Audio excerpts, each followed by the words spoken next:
Chapter 4094. There was no such thing as an impenetrable wall. Even though Ji Tianxing hadn't leaked any information, even Nangong Buhua and the leaders of the 8 factions had been kept in the dark. However, the ambushers and generals of the realm of true martial quickly sensed that something was amiss. The imperial tutor personally oversaw the realm of true martial and commanded more than 3,000 divine lords and over 100 godly kings to set up an inescapable net. He'd set up dozens of large formations in an area of 100,000 miles, one after another. As long as the Meng Shuai brought more than 2,000 soldiers and escorted Nangong Ao back to the realm of true martial. More than 5,000 divine lords, over 100 godly kings, and 2 peak godly kings. It was easy to imagine that Kenshin wouldn't be able to return alive. However, one day before the Meng Shuai was to return to the realm of true martial, the imperial tutors suddenly couldn't contact him.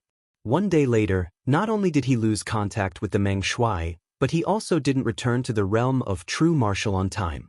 He couldn't contact any of the 3 divine warships and 2,000 soldiers under his command. At that time, the imperial tutor realized that something was amiss. In order not to leak any information, he secretly sent a group of experts to the south to search. The result was indisputable. The group of experts split into 3 groups and searched the 3 routes that the Meng Shuai took back to the realm of true martial, but to no avail. From then on, the imperial tutor realized that something had happened to the Meng Shuai, and that the 2,000 soldiers were most likely dead. The 3,000 experts lying in ambush in the realm of true martial also had a bad feeling. Rumors began to spread in the army, and many people secretly discussed it.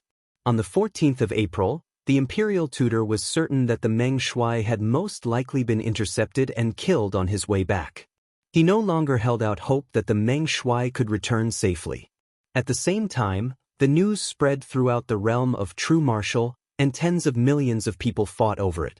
As a result, the news of Meng Shuai being killed by a mysterious powerhouse spread like wildfire from the Zhenwu domain to the entire Boundless Heaven continent. In the past 2 months, the top forces of the entire Boundless Heaven continent had been paying attention to the battle between the Kenshin Rebel Alliance, the Imperial Tutor, and the Meng Shuai.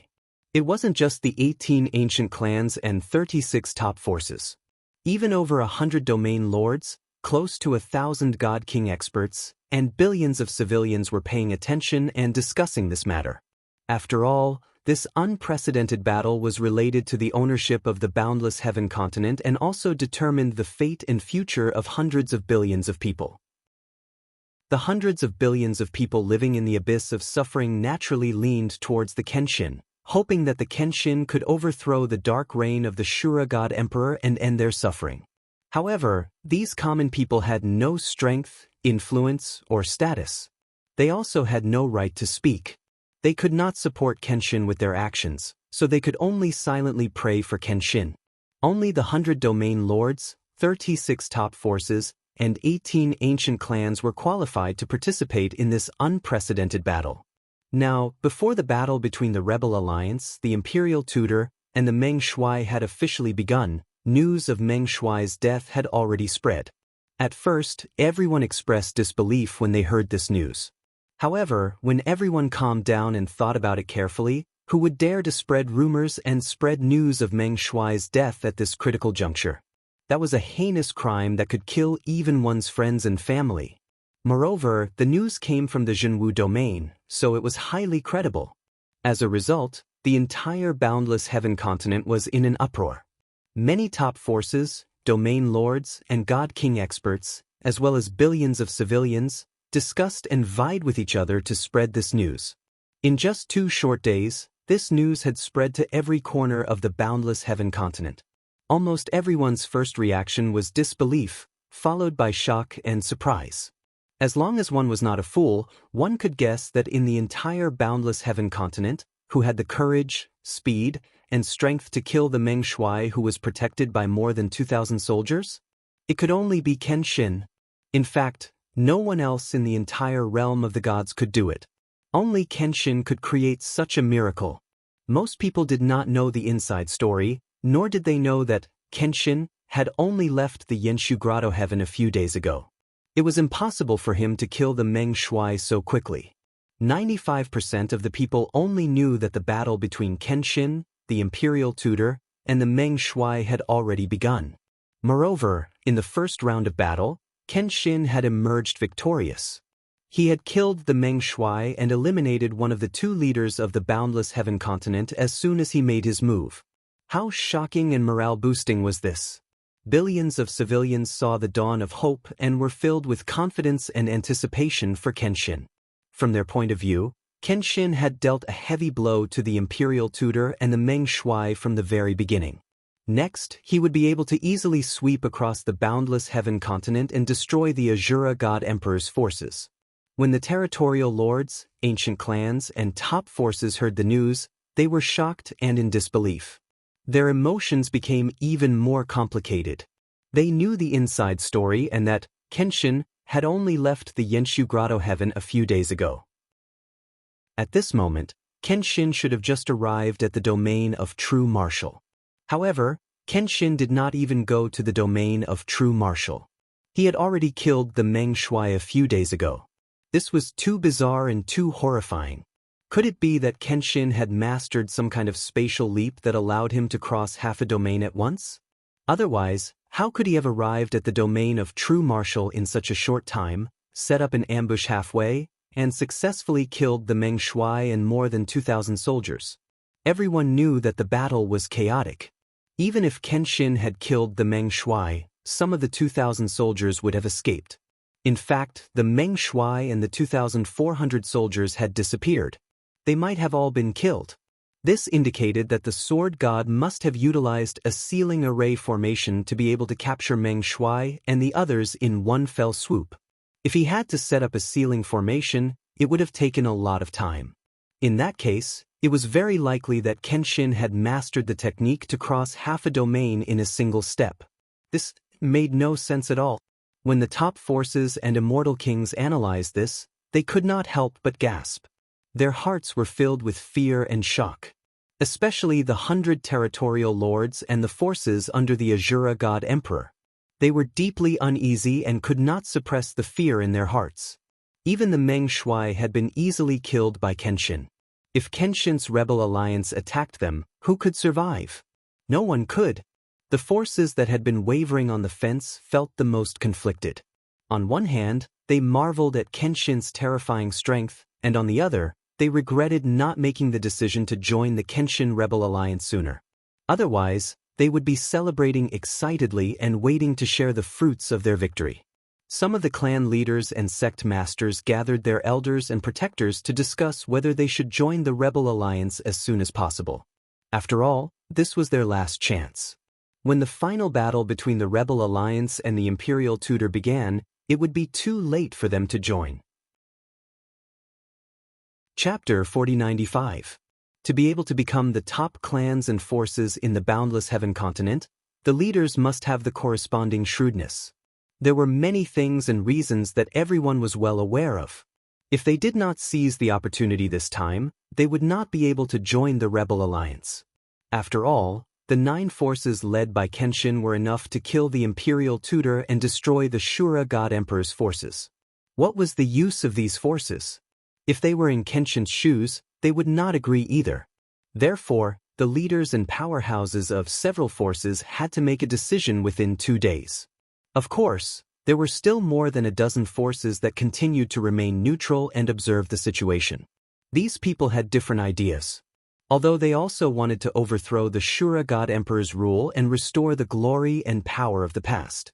However, they would not participate in the war personally to avoid attracting disaster. They did not side with the Shura God Emperor because they did not want to be lackeys, grovel, and oppose the Kenshin.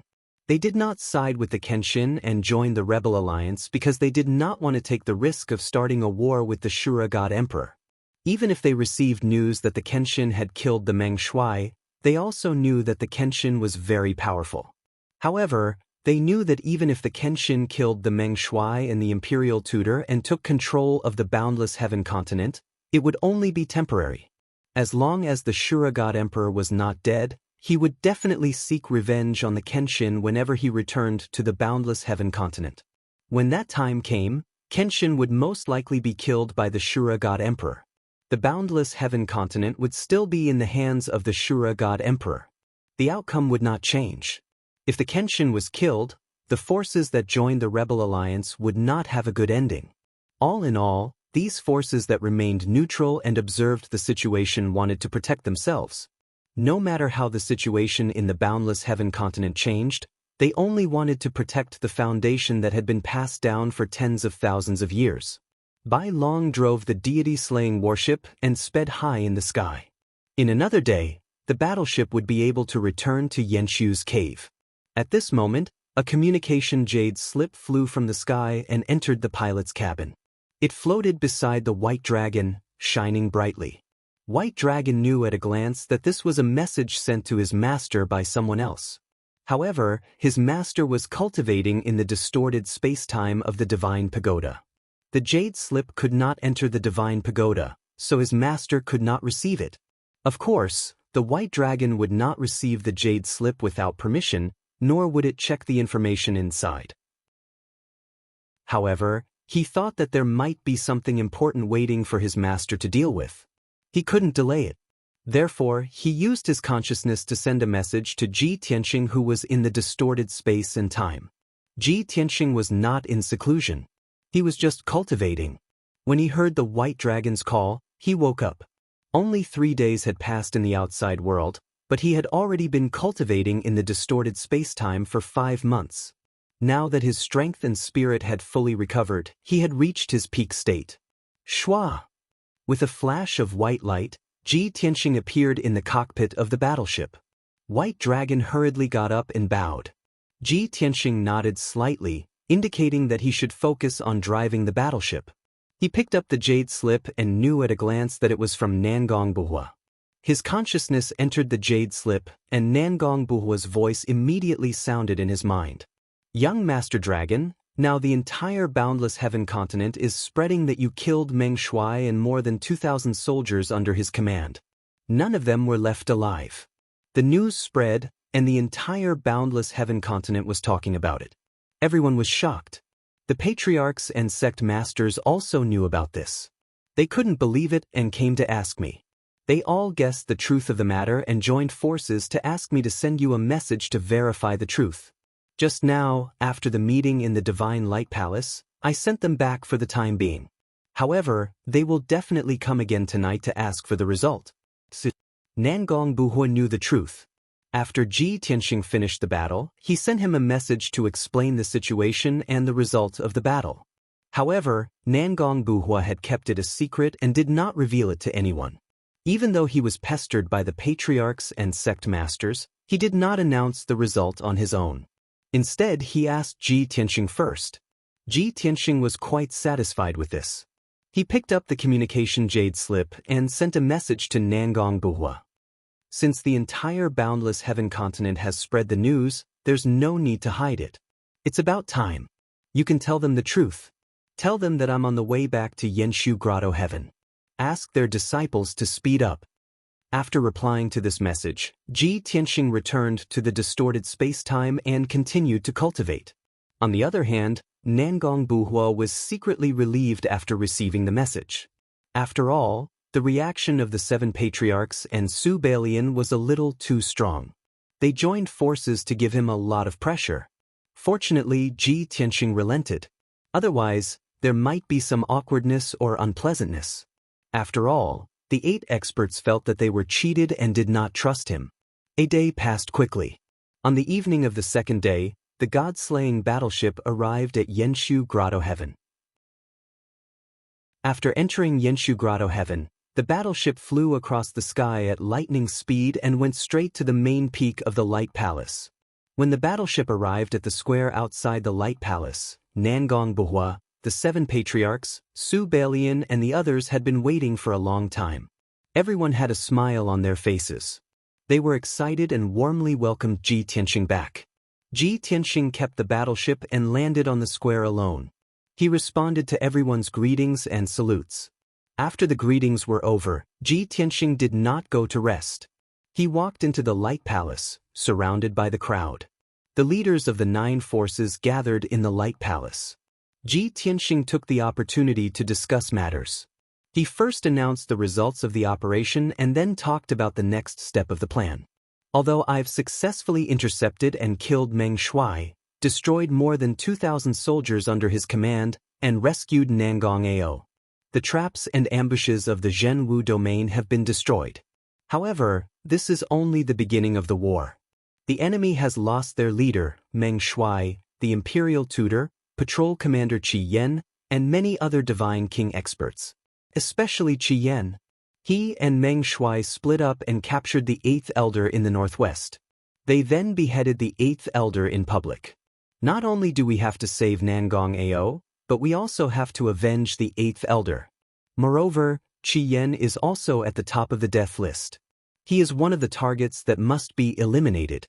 Therefore, I will depart today to kill Qi Yan. No one expected Ji Tianxing to announce the next step of the plan without discussing it with the others.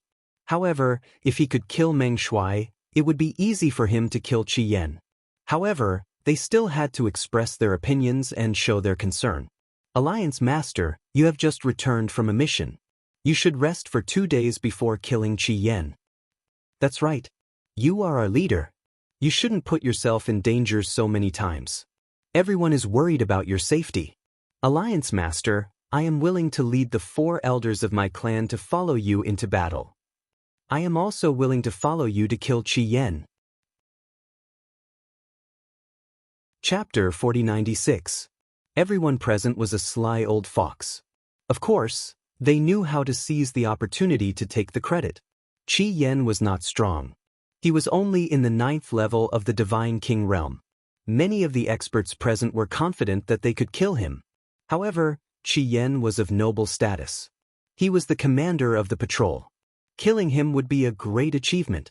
In Ji Tianxing's death list, Qi Yan was one of the top 5 important figures. The first was the imperial tutor, and the second was the Meng Shuai. If they followed Ji Tianxing to kill Qi Yan, they could help Ji Tianxing and protect his reputation.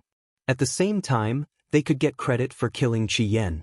Most importantly, Ji Tianxing had easily killed Qi Yan. Perhaps they didn't even need to do anything to get the credit.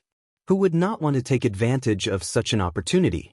Therefore, the patriarchs of the 7 clans and Su Bai Lian eagerly signed up to go with Ji Tianxing. Unfortunately, Ji Tianxing rejected all of them. I have Qi Yan's whereabouts. You don't have to follow me. I can handle it. Don't forget that the mission I gave you is more important. So many days have passed, and there are only a few days left before the deadline. When will your disciples arrive? Hearing Ji Tianxing's question, the clan leaders were stunned for a moment. Then, they explained with a smile. Don't worry, Alliance Master. Our disciples are rushing at full speed. They will definitely arrive at Yanshu's heavenly abode before the deadline. How could we disobey the Alliance leader's orders? Don't worry, Alliance Master. Our clan will also arrive on time. Our disciples are rushing at full speed. They will arrive in 3 days at the latest. The clan leaders all said that their disciples would arrive on time. Ji Tianxing did not urge them anymore. He said in a dignified tone, "It will take me at least 8 days to kill Qi Yan. The deadline will be up in 5 days, and all the members of the Rebel Alliance will be here. When the time comes, you will have to follow the original plan and fight separately. Eliminate the targets and forces on the death list. The performance and contribution of each force will determine the rewards after the war. I hope that everyone can fight for the common goal and not for selfish reasons. If you think you can hide it from me, then go ahead and try. Don't say that I didn't warn you." His tone was very cold, and the threat in it was self-evident. The faces of all the patriarchs and sect masters stiffened, and a trace of nervousness and shame flashed through their eyes. Although they maintained a smile on the surface and repeatedly said that they did not dare. But in reality, everyone was vigilant in their hearts and hurriedly put away those selfish thoughts. In front of Kenshin, they did not dare to play tricks, especially since Kenshin had already warned them in public. If they dared to do it again, they would really be cutting themselves off from the Rebel Alliance. At that time, the Kenshin would not welcome them and might even expel them from the Rebel Alliance. They had the mark of the rebel alliance and were mortal enemies with the imperial tutor. If they offended both sides, they would have nowhere to go and their fates would be miserable. Such a consequence caused every force to be alarmed. Soon, the meeting was over. All the patriarchs, sect masters, and god kings left the meeting hall. Ji Tianxing stayed in the hall and reminded Nangong Buhua and Nangong Nihuang of many things. When they walked out of the hall, the patriarchs and sect masters were not in a hurry to leave. They went to a secluded area and pretended to take a stroll in the garden, but in reality, they were communicating and discussing what had just happened. Before this, everyone thought that Kenshin did not trust us enough and even hid it from us. Everyone was a little angry and wanted to wait for Kenshin to come back so that we could have a heart-to-heart talk with him. But now, everyone can see that Kenshin did not hide this and even reminded everyone in public. At this point, I am not afraid of everyone blaming me. Actually, how shrewd is Kenshin? How can he not see that everyone has their own selfish motives? In the past, he did not point it out, but this time, since everyone wanted to make things difficult for him, he might as well point it out. So, everyone should settle down and do what they want to do. In that case, Kenshin left everyone some face. Previously, we all had our own selfish motives, so he was unwilling to trust us. If after today, everyone is still like before, I'm afraid Kenshin will be very disappointed. So, everyone take care of yourselves. Don't have any more unrealistic fantasies. We have already joined the Rebel Alliance. This is something that the entire boundless heaven continent knows. Only by doing things wholeheartedly can we obtain Kenshin's recognition, trust, and reward. Don't forget, when the alliance was established, they talked about basic benefits. Just now, Kenshin also said that after we succeed in quelling the rebels, he will still reward us according to our contributions. That's right. No matter what everyone thinks, our war god clan will not be a burden anymore. From now on, we will earnestly carry out all of Kenshin's orders. Our Jiang clan has never complained about Kenshin and has always followed orders. The Lan clan is also following orders and is most loyal to Kenshin. Everyone, please don't count our Lan clan in. Previously, it was you guys who were making a ruckus and wanted to ask for an explanation from Kenshin. Our Phoenix clan did not participate. The 7 clan leaders and Su Balian were all shrewd people. They immediately analyzed the situation and knew what to do from now on. Thus, everyone became righteous and loyal to the sword god, as if they were not going to wallow in the mire with the rest of the sword gods. Thus, the 8 factions all had the intention to compete with each other. They all wanted to compete in future missions to see who could make a great contribution and obtain Kenshin's favor. In the Great Light Hall, the door was tightly shut, and only Ji Tianxing, Nangong Buhua, and Nangong Nihuang were in the hall. Nangong Buhua frowned and said worriedly, "Young Master Long, before you came back, the 8 clan leaders and sect leader were still making a ruckus and wanted to ask for an explanation from you. After all, you lied to them before and made them feel that they were not trusted. Just now, you exposed their selfishness in front of everyone and even threatened them. I'm worried." Before he could finish, Ji Tianxing interrupted him and chuckled. "What are you worried about? Are you afraid that they will be disloyal, selfish, and not loyal to the Rebel Alliance?" Sigh. Nangong Buhua did not say anything and only sighed in agreement. Nangong Nihuang was also a little worried. They don't want to take the risk and lose their own forces, but they want to gain credit. It's really hard to explain. Young Master, our alliance has just been established, and the trust between us still needs to be built up bit by bit. Don't be too hasty. This father and daughter pair had nothing to say about Ji Tianxing, but they were also worried sick about the Rebel Alliance. Ji Tianxing waved his hand and comforted them. Don't worry. Those 8 guys are not fools and naturally know what to do. They have already joined the Rebel Alliance and have no way out. The only way out is to follow my orders and do things honestly and do as much as possible. So, your worries are unnecessary. Moreover, I reminded them today because I don't want to punish them after the matter really happens. Chapter 4097. As the saying goes, the ugly things should be said first. Since the rebel alliance had just been formed, Ji Tianxing had to bring up the problem before anything awkward or unpleasant happened. This way, they could avoid dealing with those factions after the matter really happened, which would make it very difficult for everyone.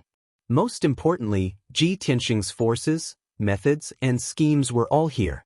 Even the imperial tutor and the Meng Shuai had suffered greatly in his hands, let alone the other 8 forces. Therefore, no one dared to fall out with him and could only obediently follow his orders. After listening to Ji Tianxing's explanation, Nangong Buhua and his daughter heaved a sigh of relief.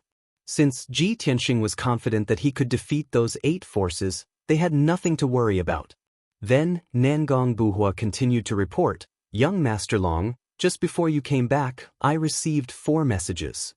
Ji Tianxing raised his eyebrows, and the corners of his mouth curled into a playful smile as he asked, "It's those forces that waver and watch in the dark, right?" Nangong Buhua quickly nodded and said, "Yes. Yesterday, the news of the Meng Shuai's assassination spread. Today, they eagerly sent a message to express their willingness to join the rebel alliance."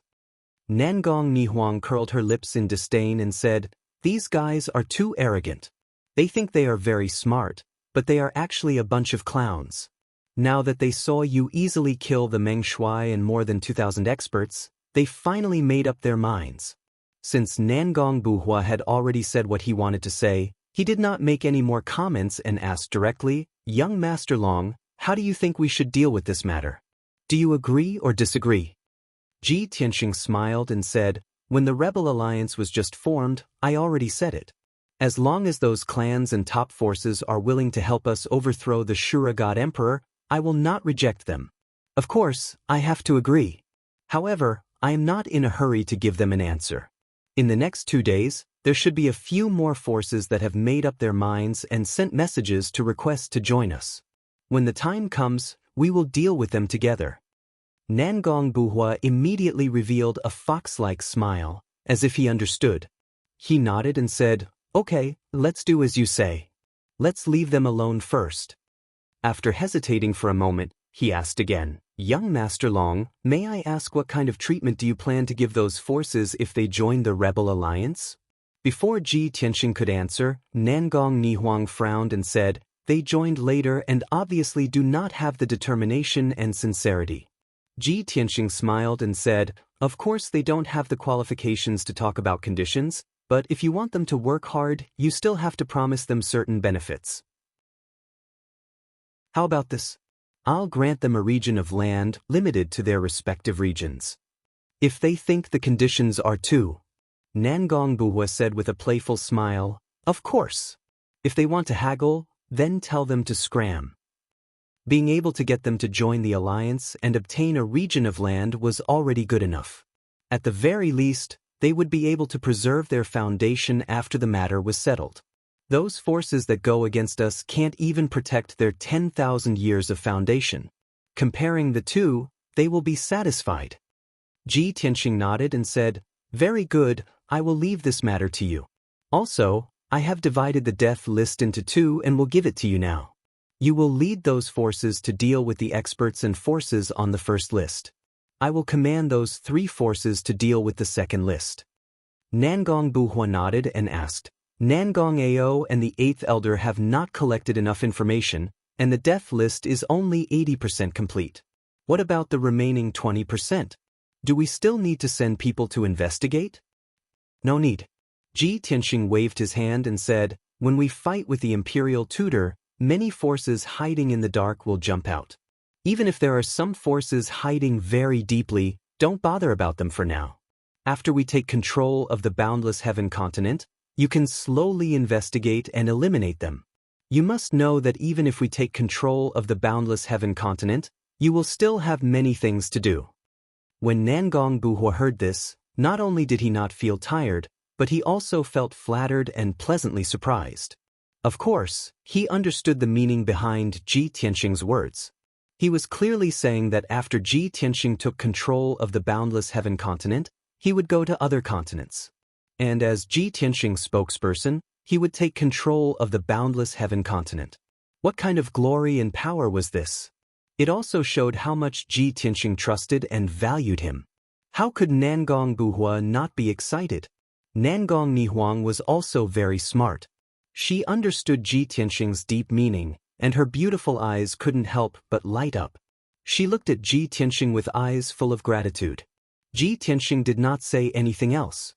He opened the spatial door of the divine pagoda and pulled Nangong Ao out of the distorted spacetime. A few days had passed in the outside world, and he had been recuperating in the distorted spacetime for half a year. Although his injuries were still serious, at least he was awake and could recuperate by himself. I will leave Nangong Ao to you. Let him stay in Yenshu Grotto Heaven to recuperate. After this battle, I will reward him according to his merits. Ji Tianxing handed Nangong Ao to Nangong Buhua and was about to leave the Great Hall of Light. He had told them everything that needed to be told, and now he was going to the northwest to kill the patrol commander, Qi Yan. Nangong Buhua and Nangong Nihuang chased after him, wanting to send him out of Yenshu Grotto Heaven. But Ji Tianxing refused. There is no need to send me out. It is not a good thing to attract attention. Take care of Nangong Ao first, and remember to control the situation. After he finished speaking, he waved at Nangong Buhua and his daughter and flew up into the sky. Nangong Buhua and Nangong Nihuang stood outside the palace gate, looking up at his figure. Nangong Ao, who was very weak, also wanted to walk over and send Ji Tianxing off with his eyes. But his injuries were too serious, and he fell down before he could take 2 steps. Nangong Buhua hurriedly helped him up, asked about his injuries, and sent someone to send him back to his residence. Next, Nangong Buhua and Nangong Nihuang went to do their own tasks. Although they were worried about Ji Tianxing's safety, but they were not vague about what they should do. They also understood that only by controlling the situation and guarding Yenshu Grotto Heaven could they avoid Ji Tianxing's worries. Not long after, the leaders of the 8 forces also heard the news of Ji Tianxing's departure. Although they were mentally prepared, Ji Tianxing's eagerness to leave still surprised them. At the same time, they were also a little disappointed. After Ji Tianxing left Yenshu Grotto Heaven, he only told Nangong Buhua and his daughter some things, and did not even greet them. It was clear who was more important and who was more trusted by Ji Tianxing. But they were not jealous, and they knew that it was useless. They secretly made up their minds to make contributions and let Ji Tianxing see them in a new light. Chapter 4098. The Godslayer battleship streaked through the sky like an invisible black line, heading toward the northwest. Inside the battleship, White Dragon was piloting the ship. Ji Tianxing had already entered the distorted spacetime of the Jiutian 10 Absolutes Pagoda to cultivate. Sigh, Master was born to be busy. He's been constantly on the move all his life, without a moment's rest. Seeing his master so busy, White Dragon sighed emotionally. But he also knew that from the moment his master began his revenge mission, he was destined to be on the move and kill. Only when the 5 god emperors were killed would his work end and he would be able to enjoy a long period of peace. He didn't feel tired, but he didn't want to see his master so tired. But he was too weak. Even though he had become a god king, he couldn't help his master much. Now that his master had given him the most important task of piloting the battleship, he could only do his best to fulfill his master's trust. Ji Tianxing was already a peak god king. But he discovered that his strength and cultivation base hadn't reached the limit. There was still room for improvement. As a peak god king, he was at least 10 times stronger than an ordinary peak god king. If he reached the limit, he would be many times stronger than a peak god king. Based on his past experience, he guessed that it would be 99 times. 99 times stronger than a peak god king? Is that still a god king? I'm probably a god emperor now, right? With this thought, Ji Tianxing decided to continue cultivating and increasing his strength so that he could reach the limit as soon as possible. In the battle to kill the Meng Shuai, he had obtained more than 50 quintessence fragments, but he hadn't had the time to refine them. Now that he was on the move, he could refine them and absorb more divine Dao laws while increasing his strength. Before he set off, he had already obtained the relevant information. 10 days ago, Qi Yan had led 2,000 soldiers to the rising waters in the northwest, capturing and killing the 8th elder of the Nangong clan. After that incident, Qi Yan and the 2,000 soldiers under his command temporarily stayed in the Water of Breath to rest and reorganize. Moreover, the imperial tutor and the Meng Shuai had given him instructions to carry out his mission there. However, Ji Tianxing's destination this time was not the rising water realm. He still had to continue heading north. This was because he had let Nangong Buhua personally take charge of the Nangong clan's intelligence network. At the same time, the rebel alliance's Shimi Grotto Heaven had one of the best intelligence networks in the boundless heaven continent. Through Shimi Paradise's investigation, he learned that Qi Yan had left the Water of Breath with his subordinates 2 days ago. 2 days ago, the news of Meng Shuai's assassination had just spread. Even though the Shimi Grotto Heaven's intelligence network couldn't find out why Qi Yan had left, or where he had gone. However, after Ji Tianxing received the news, he could roughly guess Qi Yan's movements after careful analysis. Firstly, the imperial tutor and the Meng Shuai had set up a trap in the Zhenwu domain to ambush Ji Tianxing. However, Meng Shuai was killed and Nangong Ao was rescued. Their plan was ruined. The imperial tutor would not continue to stay in the Zhenwu domain. He would definitely leave with his 3,000 soldiers. Therefore, Qi Yan would definitely not go to the Zhenwu domain. Secondly, the Shura God Emperor's base was in the Dark Night domain in the north. That was the Shura God Emperor's base camp. Usually, the imperial tutor, the Meng Shuai, and Qi Yan would guard that place. Now that the Meng Shuai had been killed, the morale of the imperial tutor's troops was unstable. Out of consideration for stability, the imperial tutor would most likely lead his soldiers back to the Dark Night domain to make further plans. Therefore, Ji Tianxing speculated that Qi Yan and his 2,000 soldiers must be on their way to the Dark Night domain. From the Water of Breath to the Dark Night domain, they would have to cross 8 domains. If Qi Yan were to travel alone, he might be able to arrive in 8 days. However, he would be traveling with 2,000 soldiers on a divine warship, so he wouldn't be traveling too fast. Even if he flew at full speed, it would still take 10 to 11 days. In Ji Tianxing's mind, he had already deduced the route from the Water of Breath to the Dark Night domain. He knew exactly which domains were on this route and which important locations it would pass through. Now that 2 days had passed, he could roughly estimate Qi Yan's location. However, it would take at least a day for the White Dragon to reach that location on the divine warship. By then, Qi Yan would be far away. Therefore, Ji Tianxing had to calculate the divine warship's route and where he would be able to intercept Qi Yan through complicated and meticulous calculations. To many godly kings, it was very difficult for them to guarantee the accuracy of this question given their knowledge. However, Ji Tianxing only needed 10 breaths of time to calculate the correct result. 2 days later, in the windswept empire's territory, the divine warship's route would cross with Qi Yan's. He could intercept and kill Qi Yan there. Of course, the premise was that Qi Yan was rushing back to the Dark Night domain as fast as he could. 2 days in the outside world was equivalent to 100 days in the distorted spacetime. Ji Tianxing had collected more than 50 quintessence fragments. Only 17 of them belonged to god kings, while the rest belonged to intermediate god kings. Refining these quintessence fragments should have been faster. However, the first to be refined was, of course, the Meng Shuai's quintessence fragment. After all, many of the imperial tutors and Meng Shuai's plans, actions, and secrets were hidden in the memories of the Meng Shuai's soul. Ji Tianxing spent a month carefully refining the Meng Shuai's memories. As expected, he had obtained countless secrets. Through the memories of the Meng Shuai's soul, he learned many of the Azura God Emperor's secrets. For example, in which year did God Emperor Xiao Luo lead his elite troops and which high-level divine kings left the divine world for the extraterrestrial starry skies? He also knew how many cultivation resources the boundless heaven continent collected every year and transported them to outer space once every 50 years. He also knew the rough route of the people responsible for transporting the resources. Another example was that of the current 18 ancient clans and 36 top forces. 6 of them pretended to be neutral on the surface, but they were secretly the Azura God Emperor's lackeys. There were also 3 superpowers that had been living in seclusion for more than 2,000 years. In fact, they had long since submitted to the Azura God Emperor. There were also many bits and pieces of information and secrets that ran through the timeline of more than 800 years. They clearly showed the Meng Shuai's experiences over the years.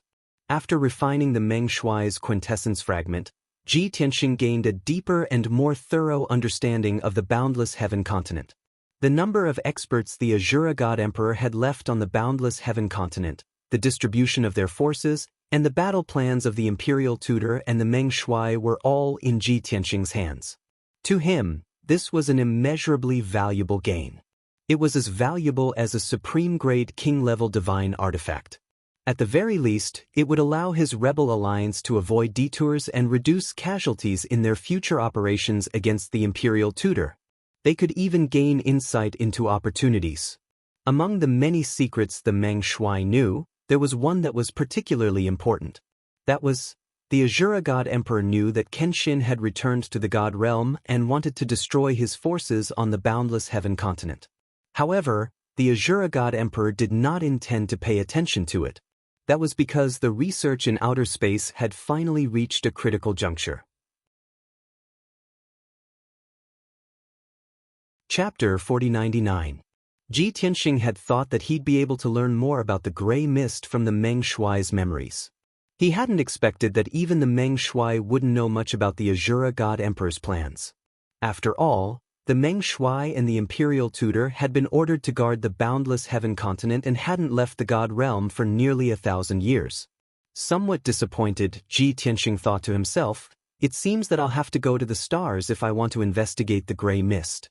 The Azura God Emperor is extremely secretive about this matter. Even confidants like the imperial tutor and the Meng Shuai haven't divulged any useful information or secrets.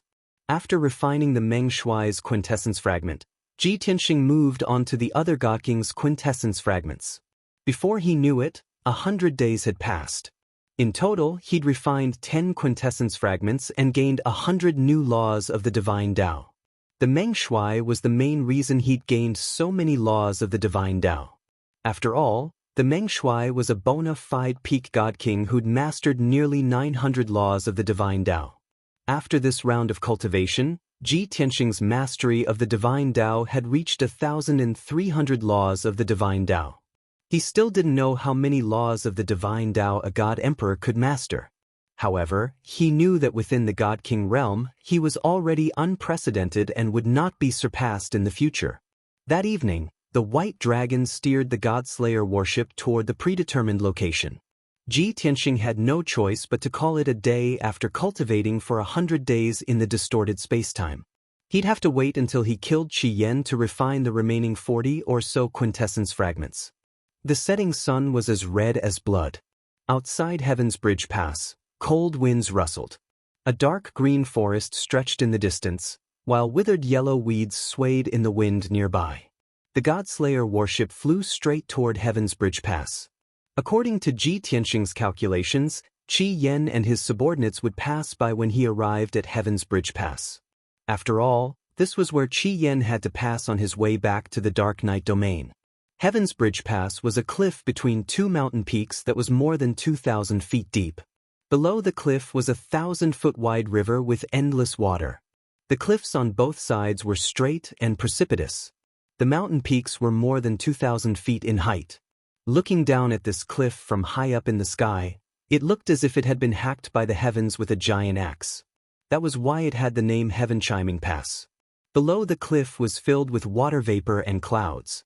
The bridge pass was Heaven's Bridge Pass was always shrouded in a hazy mist. After the god-slaying battleship arrived at the Heaven Harmony Pass, it stopped at a height of 40,000 feet and hid within the clouds. Ji Tianxing and White Dragon stood in the cockpit, looking around vigilantly. At the same time, to find traces to find cheeses. Searched after searching, is to search as to find twos. After a while, Bai Long couldn't wait any longer. He asked, "Master, according to your calculations, Qi Yan will definitely pass by here if he wants to return to the Dark Night Domain. Even if your calculations are off, it shouldn't be more than 15 minutes, right?" With the King level's flying speed, 15 minutes would cover a distance of a few 100,000 miles. Ji Tianxing nodded and said, "Don't be anxious. Wait patiently. Bai Long nodded and said, Master, since there's a 15 minutes difference, wouldn't we be waiting for nothing if Qi Yan has already passed by? Ji Tianxing waved his hand and explained, it's impossible for such a situation to occur. I calculated based on his fastest speed, so he will only be later and not earlier. Bai Long thought it made sense. His master calculated based on Qi Yan's fastest speed. That was the ideal situation. But in reality, Qi Yan might not be able to maintain his fastest speed with 2,000 soldiers. Therefore, as long as Qi Yan and his men passed by Heaven's Bridge Pass, they wouldn't miss it. Master and Bai Long stood in the cockpit and waited patiently. Time passed quietly. The setting sun slowly set in the sky and the sky gradually darkened. 15 minutes passed quickly. There was still no movement south of Heaven's Bridge Pass. Bai Long was a little anxious. He secretly frowned and thought, even if there is a mistake in Master's estimation, 15 minutes have already passed. He was worried that they would miss, but he couldn't remind Ji Tianxing. Moreover, as his disciple, he should have more confidence in his master. Just like that, the god-slaying battleship concealed its tracks and aura. The master and disciple continued to wait. The master and disciple's expressions and reactions were different. Ji Tianxing's expression was calm and his eyes were clear. He looked calm and composed, as if he had a card up his sleeve. Bai Long, on the other hand, frowned and looked around. He was clearly worried and anxious. However, seeing his master's confidence and calmness, he calmed down a lot. Soon, another 15 minutes had passed. The setting sun had already set. The sky was getting darker and darker. Night gradually fell. Several times, White Dragon couldn't help but ask Ji Tianxing if they should search the south. Maybe Qi Yan and his men were on their way here. They could find them if they searched south. But that would make him look too impatient. Therefore, he could only put away his worries and anxiety and wait with his master. Finally, night fell. Heaven and earth returned to darkness. An hour had passed since Ji Tianxing's prediction, but Qi Yan still hadn't appeared. With the speed of the god-slaying battleship, Qi Yan and his men had already flown 5 million miles in an hour. No matter how one looked at it, the facts proved that Ji Tianxing's prediction was wrong. Bai Long was a little regretful. After hesitating for a while, he said, Master, maybe Qi Yan is too cunning. He didn't pass by here. Why don't we rush to the Dark Night domain to kill him? Everyone knew that Qi Yan was going to return to his lair. It would be a sure thing to kill him in the Dark Night domain. However, doing so would waste more time, and there would be more dangers and uncertainties. Ji Tianxing raised his hand to stop Bai Long. He said calmly, Don't worry. Wait a little longer. He should be here soon. In fact, Bai Long was certain that Qi Yan wouldn't be here. Seeing his master so persistent, he couldn't say anything. He could only wait patiently. Who knew that a miracle would happen after 100 breaths? South of Heaven Pass, in the night sky tens of thousands of miles away, 2 spots of light appeared. The 2 spots of light, one in front and one behind, streaked across the night sky like shooting stars. They flew toward Heaven Pass as fast as lightning. Bai Long's divine sense could only scan a radius of 10,000 miles. He could only see the light, but he couldn't see what was in the light. However, Ji Tianxing's divine sense had already seen it clearly. The 2 spots of light were 2 god-slaying battleships that were thousands of feet long. Although the god-slaying battleships didn't have anything special about them, and there were no emblems on their bodies. However, for 2 god-slaying battleships to pass by Heaven Pass at this time, there was no one else other than Qi Yan and his men. Chapter 4100. At first, White Dragon had been filled with disappointment and was about to give up. But he hadn't expected 2 warships to appear at this time. When he saw the 2 lights, his first reaction was that his master's prediction was correct. Qi Yan had indeed come. Even though he was an hour later than predicted, Qi Yan had still passed through Heaven's Chimney Pass. White Dragon finally understood why his master had been so calm until now. He'd been certain that Qi Yan would pass through here. A thought flashed through his mind. Could it be that after killing the Meng Shuai, Master refined the memories of the Meng Shuai's soul and learned of the Meng Shuai's battle plan? The Meng Shuai had already ordered Qi Yan to return to the Anya domain? That should be the case. Otherwise, Master wouldn't be so confident. Thinking of this, White Dragon asked, Master, did you refine the memories of the Meng Shuai's soul and learn of their plan? Was that why you were so certain that Qi Yan would pass through here? Ji Tianxing calmly gazed ahead and slowly raised his hands. As the two lights drew closer and closer, he quickly gathered his divine power and prepared to use his ultimate skill to intercept the two warships. His answer to White Dragon's question was simple. No. Since he hadn't foreseen this, there was only one answer. He had indeed predicted that Qi Yan would pass through Heaven's Chimney Pass. White Dragon understood this as well. It was a matter of probability. After news of the Meng Shuai's death spread, Qi Yan had only two choices. The first was to return to the Anya domain as quickly as possible and meet up with the Imperial Tutor. The second was to head elsewhere as quickly as possible to carry out new orders or missions. In short, Qi Yan couldn't stay in the waters of respiration and wait for Ji Tianxing to kill him. There was only a 50% chance that Qi Yan would pass through Heaven's Chimney Pass. However, Ji Tianxing had analyzed the situation and Qi Yan's and the Imperial Tutor's styles of conduct. He was certain that Qi Yan would choose the safer option, which was to return to the Anya domain. While these thoughts flashed through White Dragon's mind, the two lights had already arrived. It seemed that in another 2 to 3 breaths of time, the two battleships would cross the Sky Chimera Pass and fly towards the north. At this moment, Ji Tianxing finally made his move. Divine Clock, go! With a low shout, he suddenly exerted his strength and summoned the primordial chaos bell. A fist-sized divine clock flew out of the battleship and appeared high up in the sky, instantly expanding billions of times. Buzz! Following a muffled explosion, the primordial bell of primordial chaos expanded to a radius of 10,000 miles.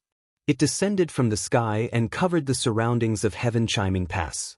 The primordial chaos bell also enveloped the god-slaying battleship and the two black battleships. Under the control of Ji Tianxing, the divine bell once again released a majestic divine power, forming a light wall in the depths of the ground, completely sealing off the space within a radius of 10,000 miles. As a result, the two battleships were unable to escape even if they had wings. The world was already pitch black, so the primordial chaos bell that spanned thousands of miles didn't seem to have any effect on them. The 2,000 experts in the two warships did not notice anything amiss. Only the few god generals piloting the battleships realized that the divine clock had descended from the sky and covered all the light. The few god generals panicked and hurriedly controlled the arrays of the battleships to stop the battleships. In this way, the tragedy of the battleships crashing into the divine clock was avoided. The two battleships stopped in the night sky. The few god generals sounded the alarm and immediately woke up the experts in the battleships. There were more than 1,000 soldiers in each battleship. They were all in their rooms circulating their energy or resting with their eyes closed. Suddenly, they heard the urgent alarm. Everyone rushed out of their rooms and gathered in the battleships. These soldiers were all well-trained and reacted quickly. In just 10 breaths, all 2,000 of them had gathered. Sush. Not only that, the few god generals piloting the battleships also opened the defensive arrays of the battleships.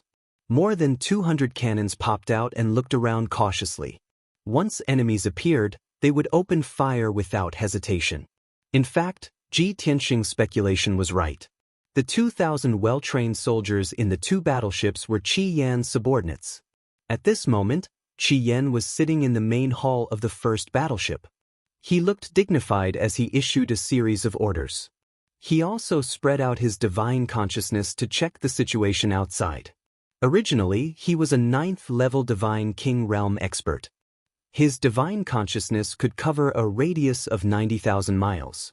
However, his divine consciousness was blocked by the primordial chaos bell when it reached 10,000 miles.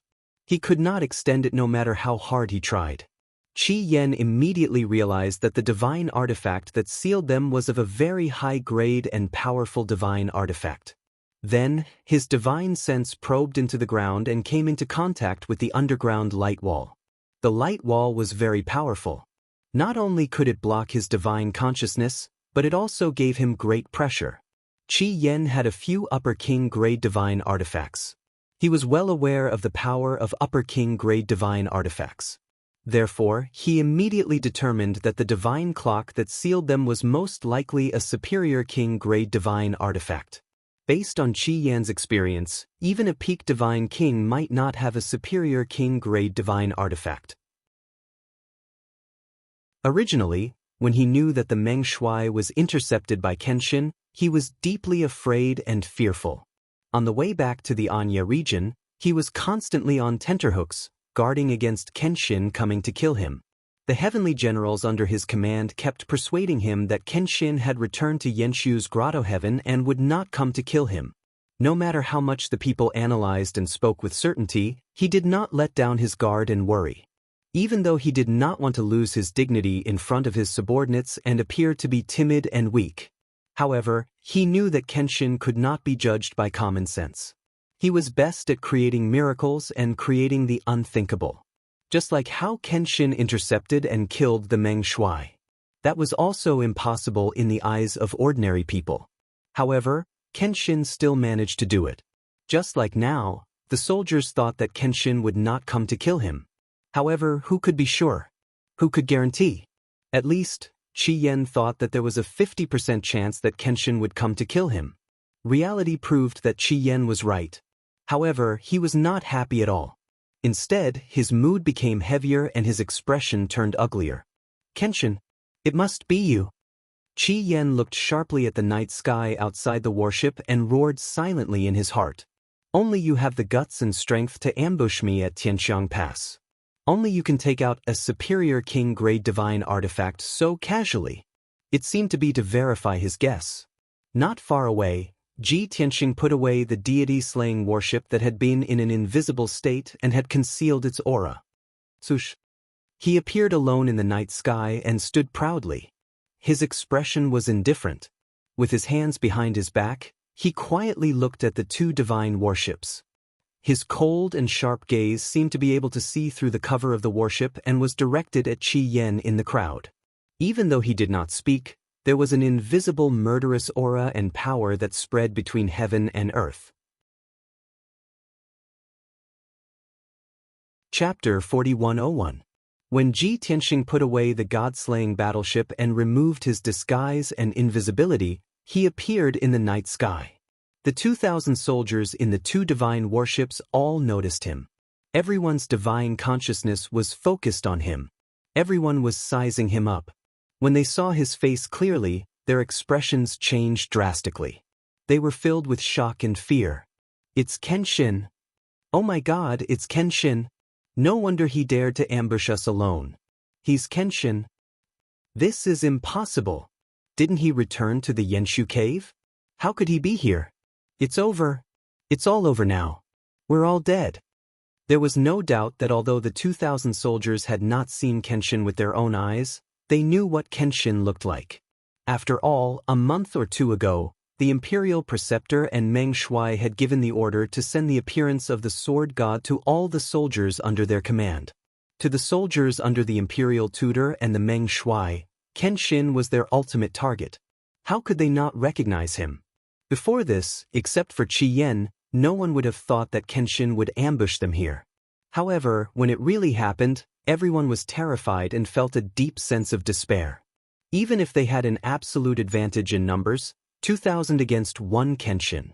Even if they had 40 divine kings and 2,000 surgods. Facing Kenshin alone, they still felt a chill down their spines. They were in extreme despair. This was Kenshin's reputation. A powerhouse who was trusted and relied on by his teammates and feared by his opponents. Just think about it, the Meng Shuai was so powerful that he led 2,400 soldiers. Weren't they all killed by the sword god? Not a single one was left alive. Their 2,000 men were no match for the Meng Shuai. Was there any suspense in the outcome? Of course not. While the 2,000 soldiers were filled with fear and despair, their morale had also fallen to the bottom, and their morale was at an all-time low. If it weren't for Qi Yan and the other divine generals, these soldiers would have been defeated long ago. Fortunately, Qi Yan was calm and collected. When he saw that all the officers and soldiers had ashen faces, he shouted coldly, "What are you panicking for?" No matter how strong Kenshin was, he was only one person. He's just a peak divine king after all, and not the invincible god emperor. What's there to be afraid of?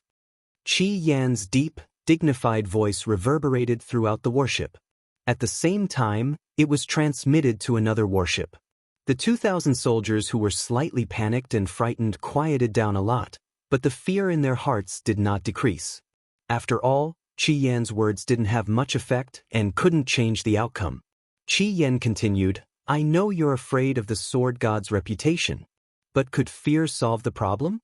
Would he be spared from death just because he was afraid of him?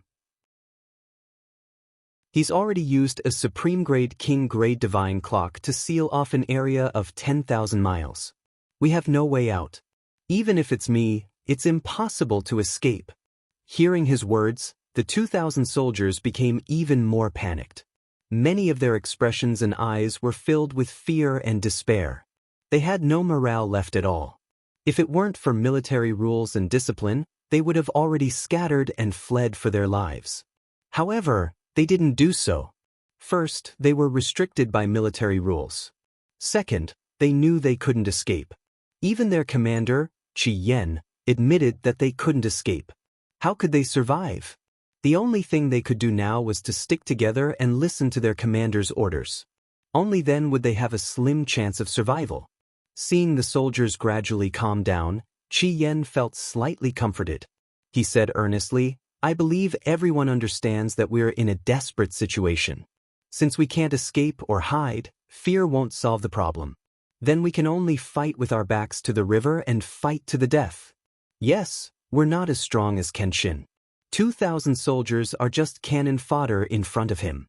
However, we have to work together and treat this battle as the last fight of our lives. Even if we die in battle, we have to die with honor, brilliance, and value. Even if I die here with you, we have to drag the Kenshin down with us. If we can die together, then we'll be the greatest heroes and our names will go down in history." Qi Yan's words ignited the flames of hope in the 2,000 soldiers. Everyone's dim eyes regained their luster. Everyone was convinced by what he said, and all of them were determined to fight to the death, ready to fight one last time. Even if they died in battle, they had to bite off a piece of the Kenshin's flesh. If they could die together with the Kenshin, it would be worth it even if they died. Their names would definitely spread throughout the world and bring honor to their ancestors. As a result, the soldiers who had been listless and demoralized a moment ago became energetic and high-spirited again. If one observed carefully, they would realize that it wasn't the high morale of being invincible and full of confidence. Instead, it was the determination and heroism of being willing to die for justice. Qi Yan saw this and was very gratified. He quickly ordered, "All soldiers, listen to my orders. Other than the soldiers guarding the warships, everyone else will follow me and form the 6 directions battle formation. Surround the Kenshin and fight to the death with him. Soldiers operating the warships must go all out and look for any opportunity to bombard the Kenshin." After giving the order, he led 10 of his personal guards and flew out of the warships first. Then, more than 1,900 soldiers flew out of the warships one after another and formed a battle formation in the night sky. The 80 soldiers guarding the warships immediately controlled the 2 warships and adjusted their direction to attack Ji Tianxing from the left and right. However, Ji Tianxing wouldn't give them a chance and wouldn't waste too much time making them form a battle formation. He didn't greet them and didn't waste any time. He attacked directly. Rain of swords. In order to end the battle as quickly as possible, he used a large-scale destructive skill right from the start. He used all of his power and pointed his swords at the sky. His entire body released an invisible aura. At this moment, it was as if the heavens and earth were under his control. Even the thousands of stars in the outer space were under his control. Suddenly, countless stars appeared in the sky and poured down like a meteor shower. However, the night sky was blocked by the primordial chaos spell, so no one could see it. Qi Yan and his soldiers only saw Ji Tianxing raise his hand to cast a spell, but they didn't know what was going on. Of course, they didn't care about this detail. They were busy forming a battle formation. After 2 breaths, as many as 90,000 starry swords fell from the sky and approached Heaven's Pass. At this moment, Ji Tianxing immediately put away the primordial chaos bell to prevent it from blocking the 10,000 starry swords. The divine bell that had been suppressing everyone disappeared. Tens of thousands of miles of heaven and earth were illuminated by the starry swords. The 2,000 soldiers couldn't get used to the sudden brightness. They couldn't open their eyes because of the brightness. Everyone was stunned for a moment and subconsciously looked up at the sky. When they saw the densely packed starry swords, everyone widened their eyes in horror and roared in horror. Chapter 4102. It was a pity. The 2,000 soldiers had yet to get into formation. When they saw the starry swords clearly, the rain of swords was only 100 miles away from them. Even though Ji Tianxing had removed the primordial chaos bell and released the seal on the 2,000 soldiers, it was too late for them to escape. At this critical moment, only Qi Yan, 40 god kings, and some god lords instinctively released their divine power and formed a defensive shield. Then, 90,000 starry swords covered an area of 10,000 miles and drowned Heavenchang Pass and the 2,000 soldiers. Bang bang bang. Boom boom boom boom. Sword light splashed everywhere and a deafening explosion resounded through the sky. The lofty and dangerous Heavenchang Pass was instantly reduced to ruins by the 10,000 starry swords. Whether it was the mountain, the deep valleys, or the flowing rivers, they were all flattened by the starry swords. Dust was flying everywhere and billions of starry swords were flying everywhere. Countless soldiers were screaming and wailing as they were on the verge of death. At this moment, everyone finally realized how powerful Kenshin was. Every starry sword that was 10,000 feet long had the power to destroy heaven and earth. It was enough to kill a lower god king instantly. 9 starry swords came down like dense raindrops and their power was indescribably terrifying. Under the attack of the starry swords, the defensive shield that the soldiers had formed with all their might was as fragile as paper. The muffled and explosive sounds were the sound of the shields being broken. Most of the starry swords that flew everywhere were the fragments of the shields after they were broken. In just one breath, over 1,000 god lords were killed by the starry swords. They died without a complete corpse. More than 10 unlucky god kings were also killed by the starry swords. Not even their bones were left. Hundreds of god lords were lucky enough to survive, but they were severely injured and unable to fight anymore. Only Qi Yan and a few upper god kings were protected by king-grade high-grade divine artifacts and barely managed to block the attack of the 10,000 starry swords. They were not injured. The rest of the people were either lightly or heavily injured.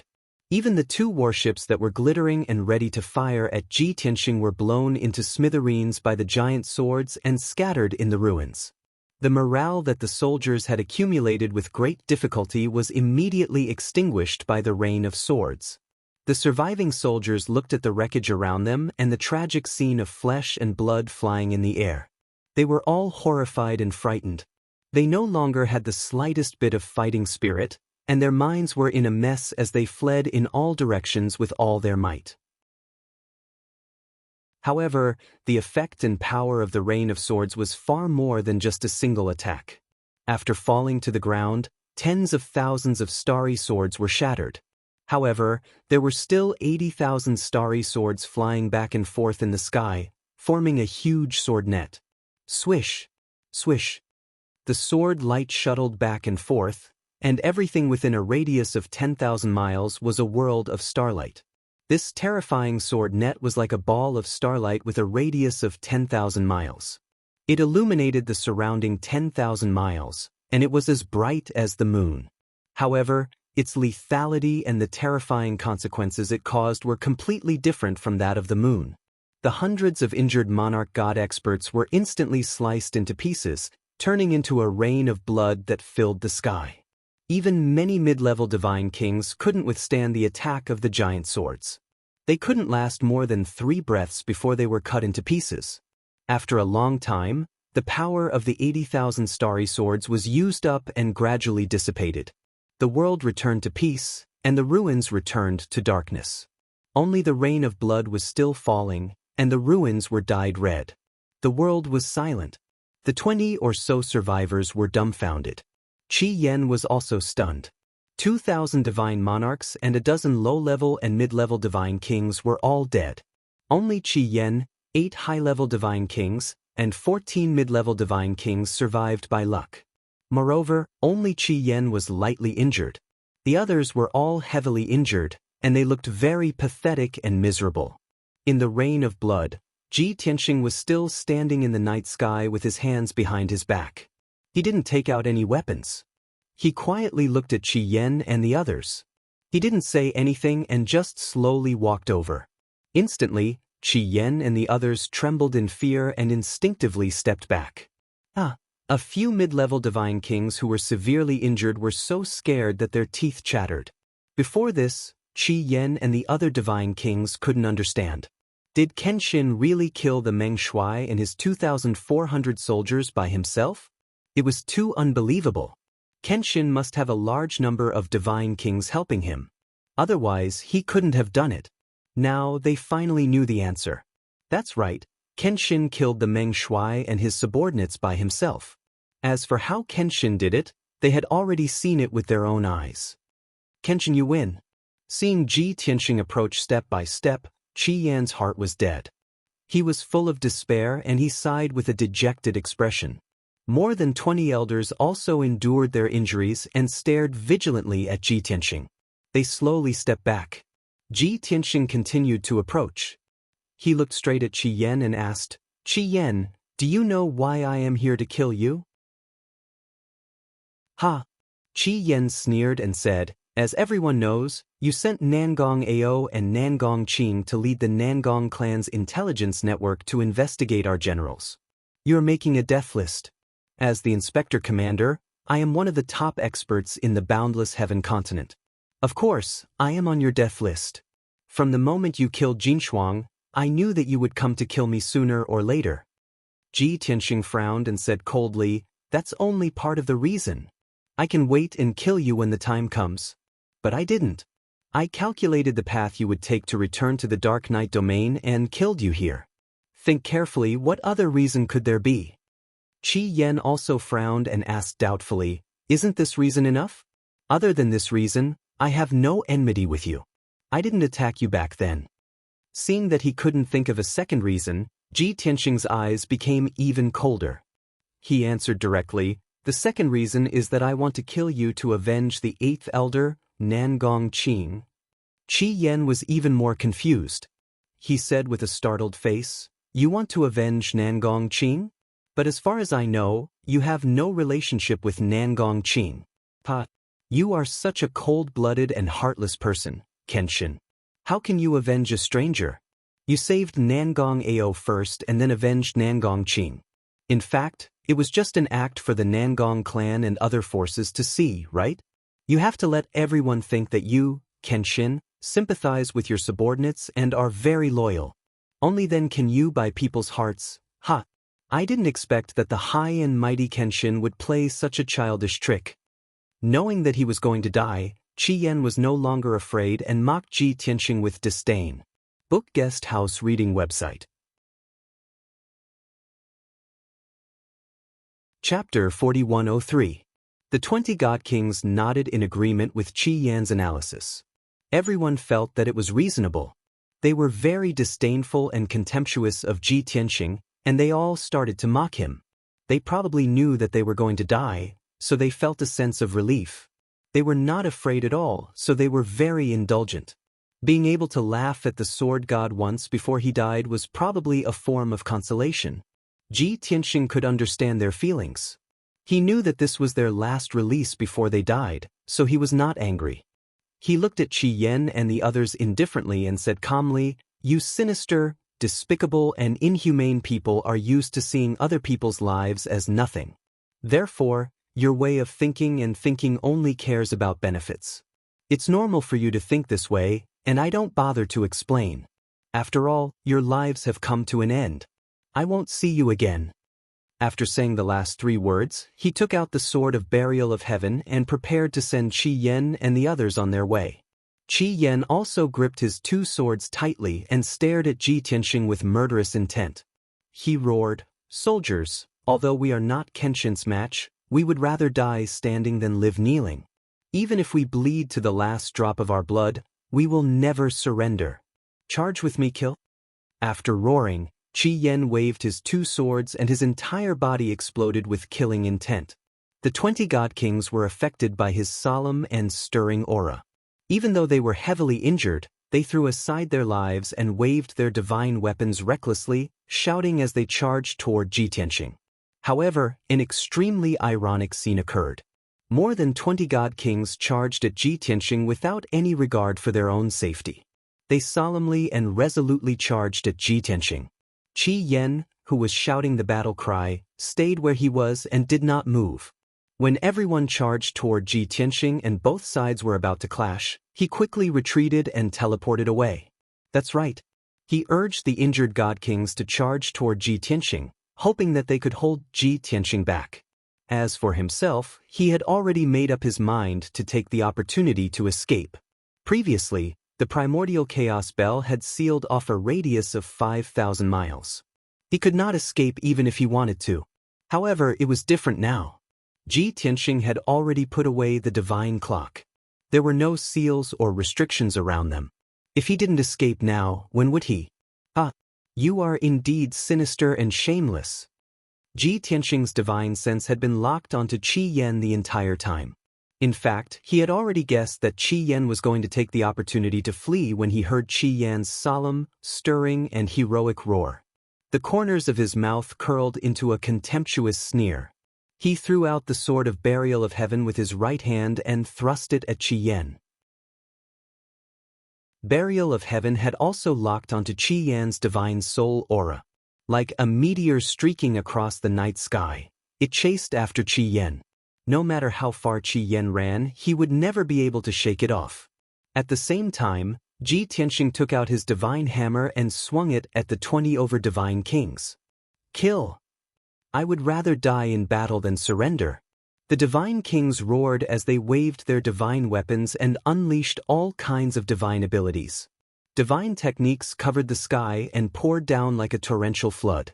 They were about to drown Ji Tianxing's figure.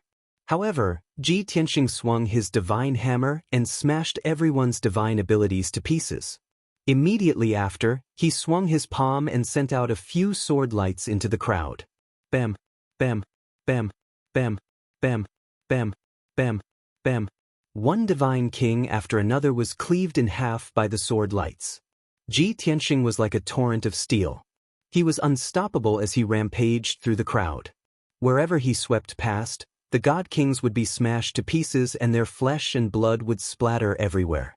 Whether it was the divine hammer's attack, the fists, or the sword lights, they all had the power to destroy heaven and earth. Those divine kings were completely unable to block them. In just 3 short breaths, 80% of the 20 over divine kings were killed. Their divine bodies were smashed into smithereens. Their divine cores also exploded into countless fragments and scattered in the ruins. The few remaining divine kings were scared out of their wits. They hurriedly retreated. One of them was so bloodshot that he actually wanted to self-detonate. He roared hysterically. "Kenshin, let's die together." "Wait!" However, he was pulled back by his comrade just as he was about to self-detonate. It was a white-haired high-level divine king. He was covered in blood and looked miserable. He pointed at the empty night sky behind him and roared furiously, "The commander ran away. That bastard Qi Yan told us to charge, but he took the opportunity to escape." The other divine kings finally reacted. They hurriedly looked at the night sky behind them and searched for Qi Yan's figure. Naturally, they couldn't find anything. At this time, Qi Yan had already escaped tens of thousands of kilometers away. Everyone had been deceived by Qi Yan and treated as cannon fodder. They were all filled with grief and despair. Thus, the white-haired divine king took the lead to surrender to Ji Tianxing. He shouted with grief and indignation, "Kenshin! Qi Yan is a treacherous, shameless villain. We are ashamed to be associated with him. Tonight we have seen Kenshin for the first time. We deeply admire Kenshin's loyalty and loyalty. Thus, we admit defeat. We only ask that Kenshin spare our lives and give us a chance to turn over a new leaf. Even if we have to be your slaves, we are willing to be your lackeys. The old man's words were righteous, impassioned, and sincere as if they came from the bottom of his heart. The other divine kings were all stunned. They stared at the white-haired divine king, thinking to themselves, when did old Du become so quick-witted? What a beautiful statement. Thus, the divine kings came back to their senses and repeated the white-haired divine king's words. They looked as if they were sincerely remorseful. Ji Tianxing couldn't be bothered to look at them. He said expressionlessly, surrendering is useless. I don't need captives. With that, he waved his hand and sent out sword light and fist shadows. He swung his divine hammer at everyone. Kenshin, you bastard! Kenshin, you are so vicious. The divine kings were filled with fear. They roared angrily and ran for their lives. But it was all for naught. After a series of muffled bangs, the divine kings were all killed. Shards of their godheads were scattered all over the place. Ji Tianxing didn't waste time picking up the spoils. His figure flickered and disappeared. The next moment, he teleported thousands of miles away. He tore through the night sky as fast as lightning and chased after Qi Yan. At this moment, the sword of burial of heaven was chasing after Qi Yan. It had already flown 200,000 miles. Qi Yan saw that Ji Tianxing wasn't chasing after him. Only a divine sword was chasing after him. He was both shocked and furious. Damn it! Even Kenshin's sword is so heaven-defying? It can even take the initiative to chase after me? He wasn't convinced. He wanted to stop and fight to destroy the sword of burial of heaven. But he had also heard of the legend of the sword of burial of heaven. He knew that it was a divine sword with spirituality and consciousness. Most importantly, Kenshin could catch up to him at any time. Thus, he dismissed this thought and continued to teleport and flee. But unfortunately, no matter how fast he was, he couldn't be compared to Ji Tianxing. Ji Tianxing looked very relaxed. It was as if he was taking a stroll in the night sky. But with every step he took, he could teleport thousands of miles away. He took 40 consecutive steps and teleported 400,000 miles. His expression didn't change. Finally, when he was 450,000 miles away, he caught up with Qi Yan. Book Guest House Reading Website. Chapter 4104. The Sword of Burial of Heaven was Ji Tianxing's natal divine weapon, so they were connected. As long as the Sword of Burial of Heaven followed Qi Yan, Ji Tianxing would be able to find him no matter how far he ran. After Ji Tianxing caught up to Qi Yan, he immediately swung his sword and sent out a few sword lights. He also raised his divine hammer and smashed it at Qi Yan. Qi Yan was already injured, and he was exhausted from running. His divine power was weak. Seeing the dazzling sword lights and the mountain-sized hammer coming at him, he was terrified. He could only stop running and block with all his might. He knew how powerful the sword lights and hammer shadows were, so he didn't dare to hold back. He had to use all his divine weapons and defensive items to unleash all his potential. Swoosh, swoosh, swoosh. He held his sword with both hands and swung it. The sword lights formed a wall. Another 4 divine artifacts circled around him, circling and dancing, forming a thick divine light shield. He was burning with 5 colored flames. He used all his divine power, and his robe fluttered. In the next moment, several sword lights that could split heaven and earth struck Qi Yan hard. Kaboom! With an earth-shattering sound, the light shield formed by Qi Yan's 2 swords was shattered. Immediately afterward, there was a series of muffled bang-bang-bang sounds. The defensive light shield formed by the divine weapons around Qi Yan was also shattered by the sword lights. At this point, Qi Yan's double defense had been destroyed, and Ji Tianxing's sword lights had also collapsed. But the mountain-sized hammer's shadow came at him. Qi Yan couldn't block it anymore. He could only burn his divine power and divine blood, turning them into bloody flames and using the last of his strength to protect himself. This was a forbidden divine power. Once it was used, it would consume thousands of years of divine power. It couldn't be recovered, and it would cause permanent damage to the body. Qi Yan wouldn't use this move unless he had no other choice. At this moment, he had turned into a giant bloody fireball. The surging blood-red flames enveloped him so tightly that his figure could barely be seen. Unfortunately, even this couldn't save his life. Boom! The mountain-sized shadow of the divine hammer smashed down and engulfed his figure. The blood-red fireball was smashed into smithereens on the spot, and countless blood-red fragments burst out. Qi Yan's body was also destroyed, turning into fragments that flew everywhere. Even though his divine body had been destroyed, his godhead had survived by a fluke. He had only suffered heavy injuries and was currently fleeing for his life. Even if he knew that he would not be able to escape from Ji Tianxing's pursuit and that he would die without a doubt. However, it was impossible for him to sit and wait for death, and he would never give up the slightest hope of survival. Shua! With a flash of white light, Ji Tianxing teleported in the night sky. He crossed 20,000 miles in 2 steps and caught up with Qi Yan's godhead. Once again, he swung his sword and slashed out 4 sword rays, which shrouded Qi Yan's godhead and prevented him from escaping. This time, Qi Yan would not be able to escape. Boom! Amidst a muffled sound, Qi Yan's godhead was shattered by the sword light, turning into a dozen pieces that drifted down into the night sky.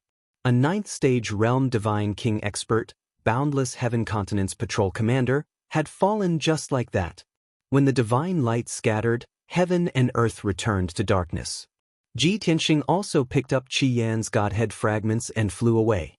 Very soon he returned to the previous battlefield and began to clean up the battlefield and collect the spoils of war. The battlefield with a radius of 10,000 miles had long turned into a mess of ruins. There were pits and cracks everywhere, and the air was still filled with the smell of blood. 2,000 soldiers' broken corpses, weapons, and armor fragments, as well as the wreckage of the 2 warships, were scattered in the ruins.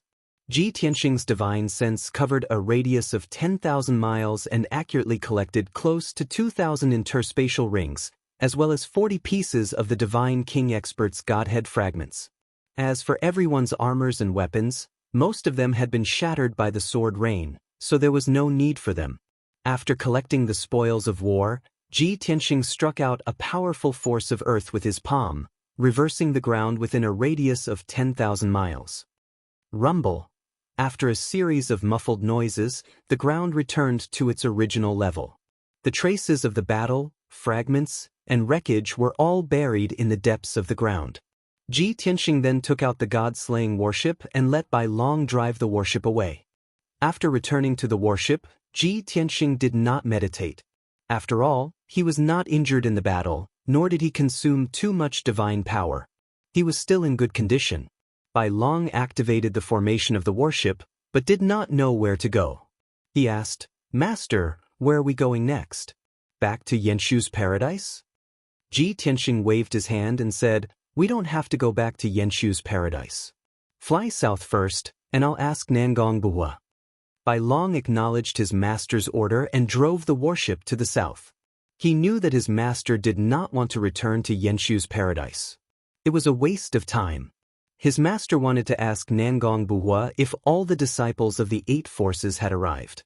After all, half a month's time was almost up. If all the 8 forces had arrived, his master would definitely proceed with the next step. As expected, Ji Tianxing took out the communication jade slip and asked Nangong Buhua about the situation. He also explained that he had killed Qi Yan. After Nangong Buhua received the message, he was naturally surprised and shocked. He was surprised by Ji Tianxing's strategy and efficiency. Then he replied to Ji Tianxing, saying that all the disciples of the 8 forces had arrived today. Just as Ji Tianxing had stipulated, each force had sent 1,000 people. Among them, there were 20 divine kings and 200 upper divine lords. The other 700+ disciples were all middle and lower divine lords. There was no other way. Only those who were above the divine lord realm were qualified to participate in the war at the pinnacle of the boundless heaven continent. Those divine spirits in the heavenly god realm were not even qualified to be cannon fodder. After all, a war of this level was already worthy of being called a war of the gods. A few forces followed Ji Tianxing's rules. However, there were two forces that surprised Ji Tianxing. One was the War Gods clan. They had sent 1,200 people. Among them were 30 divine kings and 300 upper divine lords. The other was the Phoenix clan of the divine Phoenix Grotto Heaven. They had sent 1,300 disciples. Among them were 32 divine kings and 350 upper divine lords. This undoubtedly showed that these two ancient clans trusted and supported Ji Tianxing more. It was also obvious that they were not afraid of sacrificing themselves. They wanted to make a name for themselves in this war. This was because when the alliance was formed, Ji Tianxing had said that when they achieved hegemony in the future, they would be rewarded according to their contributions. No one knew how Ji Tianxing would reward them. However, they all believed that Ji Tianxing would not be stingy. There would definitely be substantial benefits. It would definitely not be just verbal praise or some insignificant glory. Even if Ji Tianxing did not reward them with substantial benefits, they would still gain Ji Tianxing's trust, regard, and friendship. There was no need to mention the benefits of becoming friends with Kenshin. Chapter 4105. The disciples of the Nangong clan had already gathered and were on standby. Since the disciples of the 8 powerhouses were all present, there was nothing more to be said. Ji Tianxing's next step of the plan could begin. Hence, after Ji Tianxing received Nangong Buhua's report, he immediately sent out a message and gave out an order. Order, Deputy Alliance Leader Nangong Buhua to lead the Lan clan, War God clan, Xia clan, Shimi Cave and Jiang clan to battle immediately. With Yanshu Cave as the boundary, sweep across the regions to the south and eliminate the targets on the death list. Also, make the lords of the regions submit and swear to surrender. Those who do not surrender will be killed without mercy. The first message was sent to Nangong Buhua and also to the 5 ancient clans. The content was clear and the mission was simple too. At the end of the message, there was an oath of surrender. It was still 1,000 words long and was an improved version of the Heaven Dao Oath. Ji Tianxing asked Nangong Buhua to lead the 5 ancient clans to the south of Yanshu Cave to eliminate the experts and powerhouses on the death list and force the lords of the regions to surrender. When the alliance was first formed, Nangong Buhua had asked Ji Tianxing if he wanted to kill the lords of the regions. Ji Tianxing had said that if the lords of the regions were sensible, he could spare their lives. After all, his goal was to conquer the entire boundless heaven continent and subdue all the lords of the regions, not to kill all of them. After giving the order to Nangong Buhua, Ji Tianxing took out a communication jade slip and sent a message to the leaders of the Feng clan, 100 Smelting Ancient Sect, and Yuchi clan. Set off immediately and sweep across the regions to the north of Yanshu Cave. Eliminate the targets on the death list and make the lords of the regions submit and swear to surrender. Those who do not surrender will be killed without mercy. The message was sent to the 2 ancient clans and 100 Smelting Ancient Sect. After the 2 clan leaders and Su Balian received the order, they did not dare to slack off. From everyone's point of view, the regions to the south of Yanshu Cave did not have any important figures or peak divine kings guarding them. Asking Nangong Buhua to lead the 5 forces to sweep the area seemed like a waste of talent. The area to the north of Yanshu's Grotto Heaven was even wider. There were many strong cultivators, and the imperial tutor was in charge of the Dark Night region. That was the lair of the Azura God Emperor. In the end, only the Phoenix clan, the 100 Refinements Ancient Sect, and the Yuchi clan went. No matter how he looked at it, it seemed like he was overestimating himself and was courting death. However, after Ji Tianxing's order was relayed back to Yanshu's cave, all the forces accepted the order gladly and began to act immediately. No one felt that it was inappropriate, and no one objected to Ji Tianxing's decision. Firstly, the mission given by the Nangong clan and the other 5 forces was very easy, so they naturally wouldn't resist. As for the Phoenix clan, 100 Refinements Ancient Sect, and Yuchi clan, they felt that this task was extremely difficult and heavy, but they did not object. Because the person who led them on this mission was Ji Tianxing. In the eyes of Nangong Buhua and the 8 forces, Ji Tianxing was a peerless expert who could fight against millions of division masters. As long as he was around, the imperial tutor, strong cultivators, and strong cultivators were nothing to fear.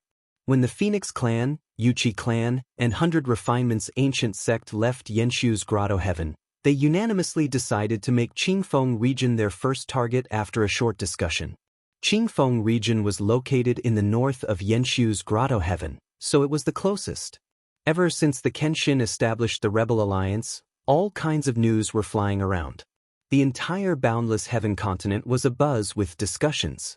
All the region masters were restless, and everyone was anxious. Only Qingfeng region was peaceful. There were no drastic actions and there were no movements of people or troops. It was even difficult to guess what the region master of Qingfeng region was thinking based on the movements of Qingfeng region. Was he loyal to the Azura God Emperor, or was he leaning towards the Kenshin? No one knew. Therefore, the three forces made Qingfeng region their first target. They wanted to get off to a good start and hope for good luck. At least the region master of Qingfeng region was not a loyal supporter of the Azura God Emperor, so he might not resist much. When the 3,000 disciples of the Phoenix clan, Yuchi clan, and 100 Refinements ancient sect rushed to Qingfeng region, they also sent a message to Ji Tianxing to report the situation. After Ji Tianxing received the news, he immediately sent a message to the Divine Phoenix clan leader. I will be waiting for you at Changshan region in 6 days. After sending the message, Ji Tianxing said to the White Dragon, speed up and head south to Johua region. The White Dragon did not have any questions. He immediately steered the god-slaying battleship to speed up to the target. However, no one knew that Ji Tianxing would make such a decision. The three forces were going to attack Qingfeng region. He had agreed to meet them at Changshan region in 6 days. However, he asked the White Dragon to steer the god-slaying battleship to Johua region. What did this mean? It meant that he had already guessed the result. It would not be difficult for the three forces to subdue the region master of Qingfeng region.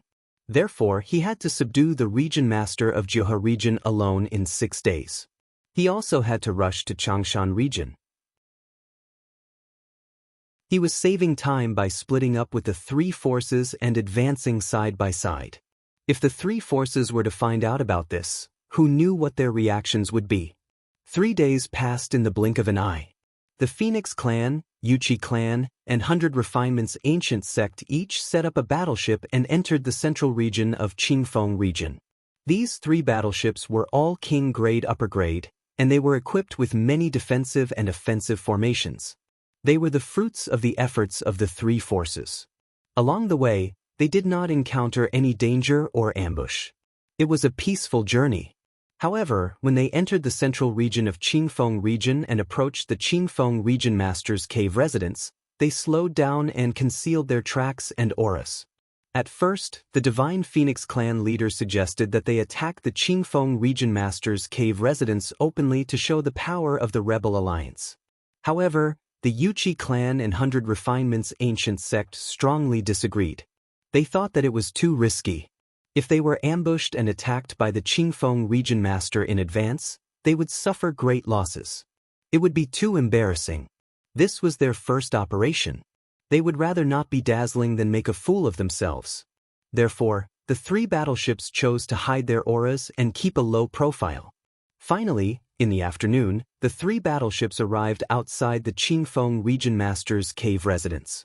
They observed for a while and confirmed that the defense of the cave residence was not strong, so they decided to launch a surprise attack. After a round of fighting, more than 30 guards were killed and more than 60 were injured. The remaining 100 or so guards covered the 60 or so wounded and retreated into the Immortal's cave. The experts of the 3 forces appeared one after another and forcefully broke the defense array of the cave residence. They rushed in with great momentum. What they did not expect was that when they showed their flags and rushed into the cave residence, they did not encounter any large-scale resistance. They easily killed their way to the core of the cave residence and surrounded the Qingfeng region master's cave residence. They had no choice. He was just a region master and a 7th heaven realm high-level god king. The forces under him were limited. Even if the Qingfeng region master resisted with all his strength, he could not block the attacks of the 3 forces. Chapter 4106. The three forces had thought that the territorial lord would put up a symbolic resistance. At the very least, he would lead the soldiers to charge a few times and sacrifice some soldiers to show his loyalty to the Shura god emperor. Then he would choose to surrender, saying that the enemy was too powerful and he couldn't let his soldiers die in vain. That way, he could avoid too many casualties and preserve the strength of the territorial lord. At the same time, he could win the reputation of caring for his soldiers. Why not? But what the three forces didn't expect was, when they arrived at the residence of the precinct lord of Light Wind, the door to the magnificent palace opened. Hundreds of armored guards stood outside the residence, but they all maintained a dignified posture and didn't draw their swords to fight the enemy. When the gate of the palace opened, two messenger guards walked out of the main hall and arrived in front of the three forces. After bowing respectfully, the two messenger guards said that the territorial lord invited the leaders of the three forces in for a talk. Such a scene caused the leaders of the three forces to be stunned. They were somewhat baffled. They looked at each other and thought to themselves, "What's going on? We're here to attack the territorial lord. Not only did he not resist, but he even opened the door to welcome us? The territorial lord surrendered without a fight? That's too unbelievable. He must be up to something." The three leaders felt that something was wrong and suspected that the territorial lord was up to something. Therefore, the three of them hesitated to enter the main hall. It wasn't until the two messenger guards urged them that the three of them said that they wanted to enter with the elders. Unexpectedly, the two messenger guards had a serious expression and solemn tone as they said that the region lord had instructed that only the three leaders were allowed to enter. The three leaders were conflicted. They all thought that the territorial lord was up to something. Perhaps the territorial lord had set up a trap in the main hall and was waiting for them to walk into it. In the end, the two messengers couldn't stand it any longer and mocked the three leaders with a few words. The Divine Phoenix clan leader, Yuchi clan leader, and Su Balian were embarrassed and angry. But then they thought about it. They represented the Rebel Alliance, and the Kenshin was behind the Rebel Alliance. If that was the case, it would be reasonable for the territorial lord of Light Wind to surrender. As for not allowing others to enter, it was probably because he was afraid of hurting his reputation. Therefore, the three leaders put away their bashful attitude and put on a confident and dignified posture as they walked side by side to the main hall. Of course, on the surface, they appeared to be very confident and dignified, but in reality, the three of them were fully alert. If there were any unexpected situations or abnormalities, they would immediately leave the hall. The 3,000 disciples guarding outside the palace would also immediately launch an attack and raze everything within a 10,000-mile radius to the ground. Under such circumstances, the three leaders could not think of any reason why the territorial lord of Qingfeng would not surrender. Unless the territorial lord of Light Wind was a loyal follower of the Shura god emperor, he would rather die with everyone than be humiliated and surrender. However, according to their investigation and the clues they had, the territorial lord of Clear Wind was clearly not such a person. Moments later, the three leaders entered the main hall and met with the territorial lord of Qingfeng. In the splendid, brightly lit hall, there was only the realm master of Light Wind and a few of his trusted guards. The atmosphere in the main hall was very cold and cheerless. It was exceptionally quiet. After the two sides met, they greeted each other hypocritically and exchanged a few pleasantries. The territorial lord of Light Wind, who was dressed like a middle-aged scholar, appeared gentle and elegant. After greeting everyone, he also expressed his respect and admiration for the Kenshin. Hearing this, the three leaders' hearts sank back into their stomachs. At least, the territorial lord of Light Wind had made his attitude clear. He was somewhat close to the Kenshin and the Rebel Alliance. Then, the territorial lord of Light Wind invited the three leaders to sit down and drink tea. They could discuss things slowly. Now that the three leaders were emboldened, they appeared rather confident and dignified. After all, they represented the face of the Rebel Alliance and the Kenshin. They could not be too weak. They had to appear strong. The Divine Phoenix clan leader said that the purpose of their visit was very simple. Everyone in the world knew, so the territorial lord of Light Wind did not have to pretend to be ignorant. As for sitting down and drinking tea, that was not necessary. After all, They were only here to inform the territorial lord of Light Wind. They just needed a sentence and an answer from the territorial lord of Light Wind. It was quickly settled. Patriarch Yuchi and Su Balian hurriedly agreed. They talked a lot about how the Shura God Emperor's rule was dark and cruel, and how he did not care about the lives of the people. Kenshin was the bright light in the dark night, the hope in the midst of despair. Only the Kenshin cared about the world and the survival of hundreds of millions of people. They were willing to take on the responsibility of saving the people. That was why they established the Rebel Alliance. Naturally, the ancient clans and forces would not sit by and do nothing. They were all moved by the Kenshin's magnanimity and joined the Rebel Alliance. Finally, they brought up the main topic and stated their intentions. They hoped that the territorial lord of Lightwind would be able to see the bigger picture and prioritize the lives of the people. They hoped that he would stop being stubborn and helping the Shura God Emperor enslave the people. As long as the territorial lord of Lightwind realized his mistake and was willing to submit to the Kenshin and return to the right path, everyone would be gratified. The people would also be grateful for his good deeds. In fact, the three leaders' intentions were very simple. They hoped that the territorial lord of Lightwind would surrender to the Rebel Alliance and not become an enemy of the Kenshin. However, they said it in a more euphemistic way, making it sound hot-blooded, righteous, and generous. The territorial lord of Lightwind had already made up his mind. Previously, he had planned to appease the three leaders first. Then he would follow his plan and carefully discuss his surrender step by step. However, the three leaders were so impatient and went straight to the point that he could not refuse. He could only show a conflicted, hesitant, and balanced expression. On the one hand, he sincerely expressed that he also cared about the people and did not want to see them suffer. On the other hand, he was, after all, the territorial lord appointed by the Shura God Emperor. How could he be so treacherous? In short, the territorial lord of Lightwind revealed that he wanted to submit but was unwilling to betray the Shura God Emperor. The three leaders could see clearly that the territorial lord of Lightwind had made up his mind to surrender. It was just that he had not negotiated the terms and expectations. Seeing this, the three leaders did not beat around the bush and directly explain the pros and cons. If the territorial lord of Lightwind surrendered, he did not need to do anything. He only needed to read an oath of surrender. After Kenshin took control of the boundless heaven continent, he would still be the territorial lord of Lightwind. There would be no change. However, if he refused to surrender, there would be no room for negotiation. The Rebel Alliance would definitely kill him and choose another powerhouse to take control of the Qingfeng territory.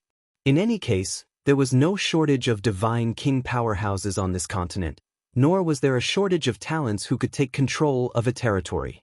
The three leaders' attitudes were very tough. Patriarch Yuchi even took out a divine warship and a jade slip and handed it to the territorial lord of Lightwind. It was either war or surrender. The territorial lord of Lightwind, who had been pondering, weighing, and hesitating, was very tactful. He took the jade slip and began to read the oath of surrender.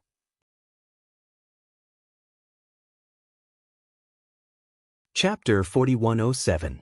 The territorial lord's tactfulness left the three leaders a little dumbfounded. They looked at each other and pondered for a moment before understanding the territorial lord's intentions. It was obvious that the realm lord of Lightwind had known that he would be targeted by the anti-rebels alliance. As the first territorial lord to be attacked by the rebel alliance, he would suffer a terrible fate if he resisted. In order to make an example out of him, the anti-rebellious alliance would most likely behead him in public to deter the domain masters of other domains. Unfortunately, his forces were weak and did not have the qualifications to fight against the rebel alliance. The imperial tutor could not even protect himself and could not send powerhouses and soldiers to reinforce him. If that was the case, he had to surrender to the Kenshin if he did not want to die. However, surrendering without a backbone would not only bring him no benefits, but he would also be ridiculed by the common people. Therefore, the territorial lord put on a welcoming posture and wanted to sit down and negotiate with the Kenshin.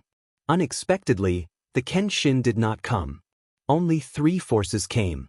Moreover, these three leaders represented the Kenshin and the Rebel Alliance, and their attitudes were unusually tough. The territorial lord's plan failed, and he could not fall out with the Rebel Alliance, so he could only admit defeat. Even if the scene of him admitting defeat was not very honorable and would damage his reputation in the future, he could not care less. There were not many people in the hall anyway, so not many people knew about this. However, after he began to read the Oath of Surrender, he could no longer maintain his calm and poise. The nearly 1,000-word Oath of Surrender was basically swearing to the heavens, making all kinds of vows, and restricting and binding oneself. The general idea was to admit defeat to the Rebel Alliance and submit to the Kenshin. He would never betray them and follow the will of the Kenshin as his highest command. If he had any disloyalty, betrayed the Kenshin, or deliberately harmed the interests of the Rebel Alliance, he would be punished by the heavens. The more the territorial lord read, the more frightened he became. He felt more despair and regret. If he had known that he would have to make such a harsh pledge of surrender, he would have taken the risk and argued for all the benefits and conditions from the Rebel Alliance. Now, he was already halfway through his pledge of surrender. He was truly in a difficult position. If he gave up on reciting the Oath of Surrender now, he would have violated the first rule of the oath and would be punished by the heavens. Even if he was lucky enough to escape the wrath of the heavens, the leaders of the three forces would never agree to it. If they really fell out, he would be the one to suffer in the end. At the thought of this, the little bit of unwillingness in the territorial lord's heart disappeared. He obediently finished the Oath of Surrender, and his entire body lit up with divine light. A wisp of Daoist rhyme actually appeared on top of his head. In the depths of the firmament directly above the palace, there was even a sky full of lightning, and there were bursts of thunderous booms. Clearly, the heavenly Tao had already sensed his oath. Such a phenomenon proved that the vow to the heavenly Tao was valid. From now on, the territorial lord of Qingfeng was officially under Kenshin's command. He could not disobey him in the slightest. Otherwise, the heavenly Tao would punish him before the Kenshin and the Rebel Alliance did anything. So far, many experts had been forced by Ji Tianxing to make the vow to the heavenly Tao, but none of them had been punished by the heavens. However, Ji Tianxing did not think that the vow to the heavenly Tao was invalid. Those experts who had made the vow to the heavenly Tao would not dare to test the validity of the vow with their own lives.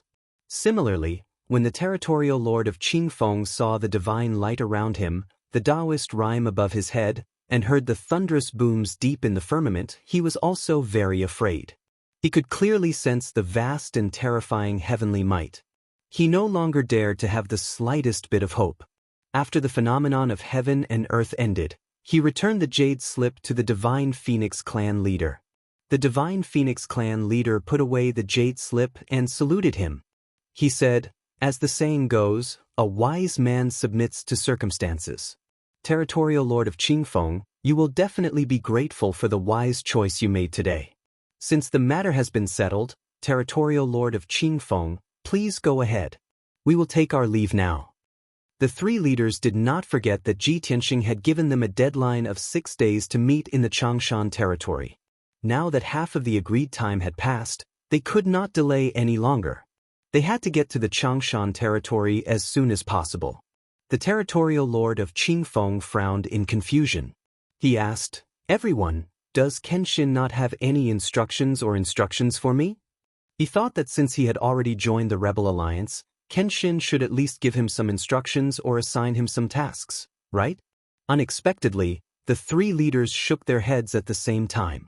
The Yuqi clan leader explained, "Territorial Lord of Qingfeng, you only need to maintain order in the Qingfeng territory and not let the people suffer from the chaos of war.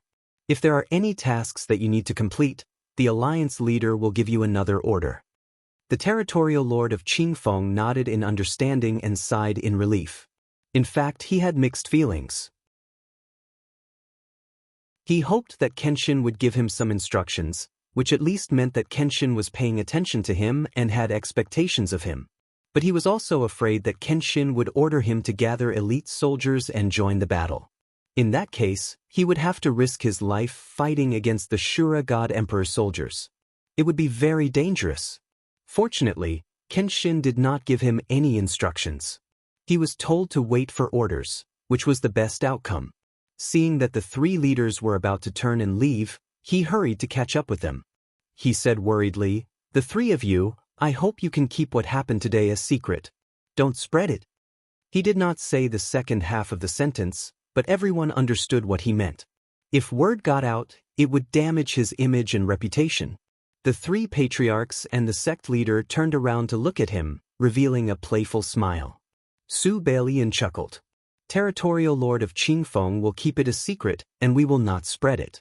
But we came here in such a grandiose manner, and with so many people watching, this news can't be concealed. It will still spread." The Territorial Lord of Qingfeng waved his hand and said, "It doesn't matter. It doesn't matter if the people know the result, as long as they don't know the details." "Of course not," Su Balian answered immediately. The Divine Phoenix clan leader said confidently, "Of course, we won't spread the news. You just need to take care of your trusted guards." The guards who stayed in the hall and witnessed the whole process were the Territorial Lord of Qingfeng's confidants. They would keep their mouths shut.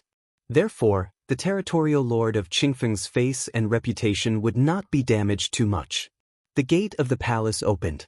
The Territorial Lord of Qingfeng personally saw the two clan leaders and Su Balian out. Soon, more than 3,000 soldiers from the three forces left the Territorial Lord's mansion. They drove 3 divine ships and rushed to the Changshan territory. It would take at least 2.5 days to travel from the Qingfeng territory to the center of the Changshan territory. By the time they found the Territorial Lord's cave residence, the 3-day deadline would be up. Therefore, the 3 divine battleships were operating at full power. They traveled as fast as they could, not daring to delay at all.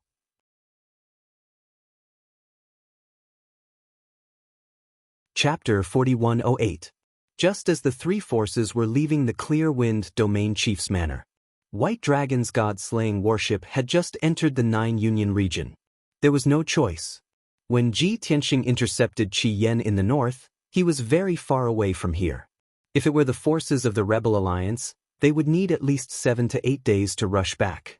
For the god-slaying warship to reach the 9 Union region in 3 days, its speed was already unparalleled. At the same time, the news of the patrol commander Qi Yan and his 2,000 soldiers being intercepted by Kenshin also spread throughout the boundless heaven continent. After the news spread, it caused a huge sensation in the boundless heaven continent. Various forces, countless experts, and hundreds of millions of citizens were all discussing it enthusiastically. Everyone was shocked and in awe of Kenshin's speed and valiant means. At the same time, the citizens were more favorable and more confident in the Rebel Alliance. Everyone was looking forward to when Kenshin could get rid of the Imperial Tutor and restore peace to the boundless heaven continent. Of course, with the previous incident of Kenshin intercepting Meng Shuai, everyone no longer doubted the authenticity of the news when they heard that Qi Yan was intercepted. The shock that this news brought to everyone also lessened by a lot. In everyone's opinion, Qi Yan was just a 9th-degree realm divine king. Even the peak divine king Meng Shuai was killed by Kenshin, so Qi Yan's death was only natural. The reason why everyone was discussing this matter was not to praise Kenshin's strength or how powerful he was. Instead, everyone felt that Kenshin's whereabouts were erratic, appearing and disappearing unpredictably. It was simply impossible to guard against him. Everyone wanted to know how Kenshin could travel across half of the boundless heaven continent in such a short period of time to hunt targets everywhere. Moreover, how did he know the other party's route? Many people speculated that Kenshin must have mastered an extremely profound technique to deduce the heavens and could see the future. There was also a portion of people who thought that Kenshin must have planted a spy under the Imperial Tutor to find out the inside story. Other than these 2 widely circulated theories, there were many other guesses. However, the vast majority of people still believed in these 2 statements. More people were leaning towards the latter. They felt that the Kenshin was extremely shrewd and had long planted spies under the Imperial Tutor. After this rumor spread, the Imperial Tutor's soldiers quickly learned about it, causing them to be anxious and suspicious of each other. Even the Imperial Tutor was suspicious and vigilant when he heard the news. It was late at night again. In the 9 Union region, in an alternate space hidden in the sea of clouds. This alternate space with a radius of more than 100,000 miles couldn't be called a blessed place, but a secret realm. Fortunately, the environment in the mystic realm was very beautiful, and the divine power of heaven and earth was also very abundant. Therefore, since thousands of years ago, this place had been built into the abode of powerhouses. For nearly 1,000 years, the 9-region lord had been living here. There were nearly 100 guards guarding the entrance of the cave, and there were also more than 10,000 soldiers and guards, as well as the domain lord's relatives, living inside the cave. In the past few months, even if the 9-union region was peaceful and there were no official matters to deal with, the 9-union region lord did not cultivate in isolation. He had been paying attention to the movements of the outside world. Naturally, he knew that the Kenshin had established the rebel alliance, and that Jin Shuang and Meng Shuai had been intercepted and killed. Today, he also learned that the patrol commander Qi Yan had been intercepted and killed by the Kenshin. At this time, he was still sitting in the study, discussing important military matters with the deputy region lord and 2 heavenly generals. Under the dim yellow light, his expression was very serious. His brows were knitted together, and he seemed to have a lot on his mind and was full of worries. Although the deputy region lord and the 2 heavenly generals were comforting him and persuading him that the Kenshin had intercepted and killed Commander Qi Yan in the north and had not yet returned to Yenshu's grotto heaven, the 9-union region should be safe. However, the 9-union region lord's mood was not relaxed at all, and he did not listen to the 3's persuasion. Now, there are only a few powerhouses left under the God Emperor to guard the boundless heaven continent. The imperial tutor is alone, and the people of the 100 territories are divided. I'm afraid that this time, the world is going to be turned upside down.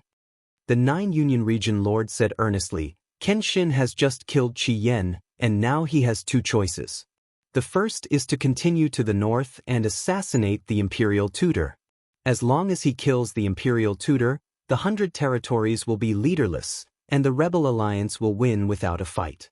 However, the imperial tutor's headquarters in the Dark Night region is surrounded by countless powerhouses, and it will be very difficult to assassinate him. The second choice is to return to Yenshu's grotto heaven and lead the rebel alliance's army to conquer the various territories. The deputy region lord and the 2 heavenly generals heard and said in unison, Kenshin will most likely choose the second option to be safe. The 9-union region lord nodded and said, That's right. The safest and most honorable way is to lead the rebel alliance to conquer the various territories, and finally encircle and kill the imperial tutor.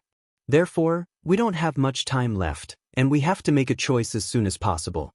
The deputy region lord frowned and said, We reported this to the imperial tutor 10 days ago, and asked for reinforcements. However, the imperial tutor's general replied that the various territories are asking for reinforcements, and there is no military force to support us. If the rebel alliance's army comes, we can't stop them with our little power. The 9-union region lord nodded slightly and said with a serious face, Not only that, I also received a top-secret message today. A few forces of the rebel alliance left Yenshu's grotto heaven a few days ago, and they set off in 2 different directions. Well, I thought Kenshin hasn't returned to Yenshu's grotto heaven yet? Why did they start earlier? The 2 heavenly generals were shocked, and their faces changed drastically. The 9-union region lord sneered, With Kenshin's prestige, does he need to return to Yenshu's grotto heaven personally to give an order? He just needs to send a message and announce an order. Who dares to disobey? The deputy region lord and the 2 heavenly generals were silent, and their hearts were heavy. One of the heavenly generals still had hope, and said, Even if the rebel alliance's army has started to move, they will start from the nearest few territories, such as Qingfeng territory and Changshan territory. The rebel alliance will conquer those 2 territories first, and then attack us, right? This was also the deputy region lord and the other heavenly general's thoughts, and both of them nodded subconsciously. However, the 9-union region lord sneered and said in a low voice, Kenshin has always been elusive, accurate, and fast. The rebel alliance's army set off a few days ago, And I guess Changshan territory and Qingfeng territory have already changed hands?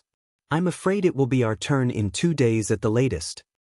His tone was so certain that the deputy region lord and the 2 heavenly generals could not refute him, and they froze on the spot. What should we do, region lord? The 9 Union region lord looked at the 3 of them, and said in a serious tone, "Tonight, everyone must come to a consensus and make a choice. Do we surrender, or do we fight?" The deputy region lord and the 2 heavenly generals looked at each other, and their expressions were somewhat bitter. The deputy region lord smiled bitterly and asked, "Can't we avoid the brunt of the attack, and go into hiding for a few years?" The 9 Union region lord sneered, "Give the 9 Union region to Kenshin? Might as well surrender."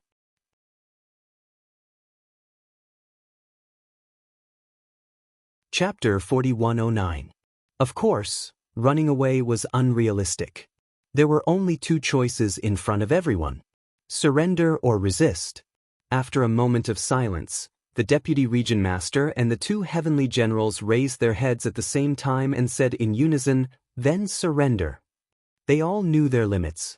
With their strength and manpower, they would be digging their own graves if they really fought the Rebel Alliance's army. Being loyal to the Azura God Emperor was important, but their own lives were the most important. In any case, the Imperial Tutor would not send reinforcements at this critical juncture. Even if they chose to surrender, they would not have any psychological burden. They would even feel a sense of relief from the fact that they had been heartless. Seeing that the Deputy Region Master and the 2 heavenly generals had made their choice, the 9-fold Region Master no longer hesitated.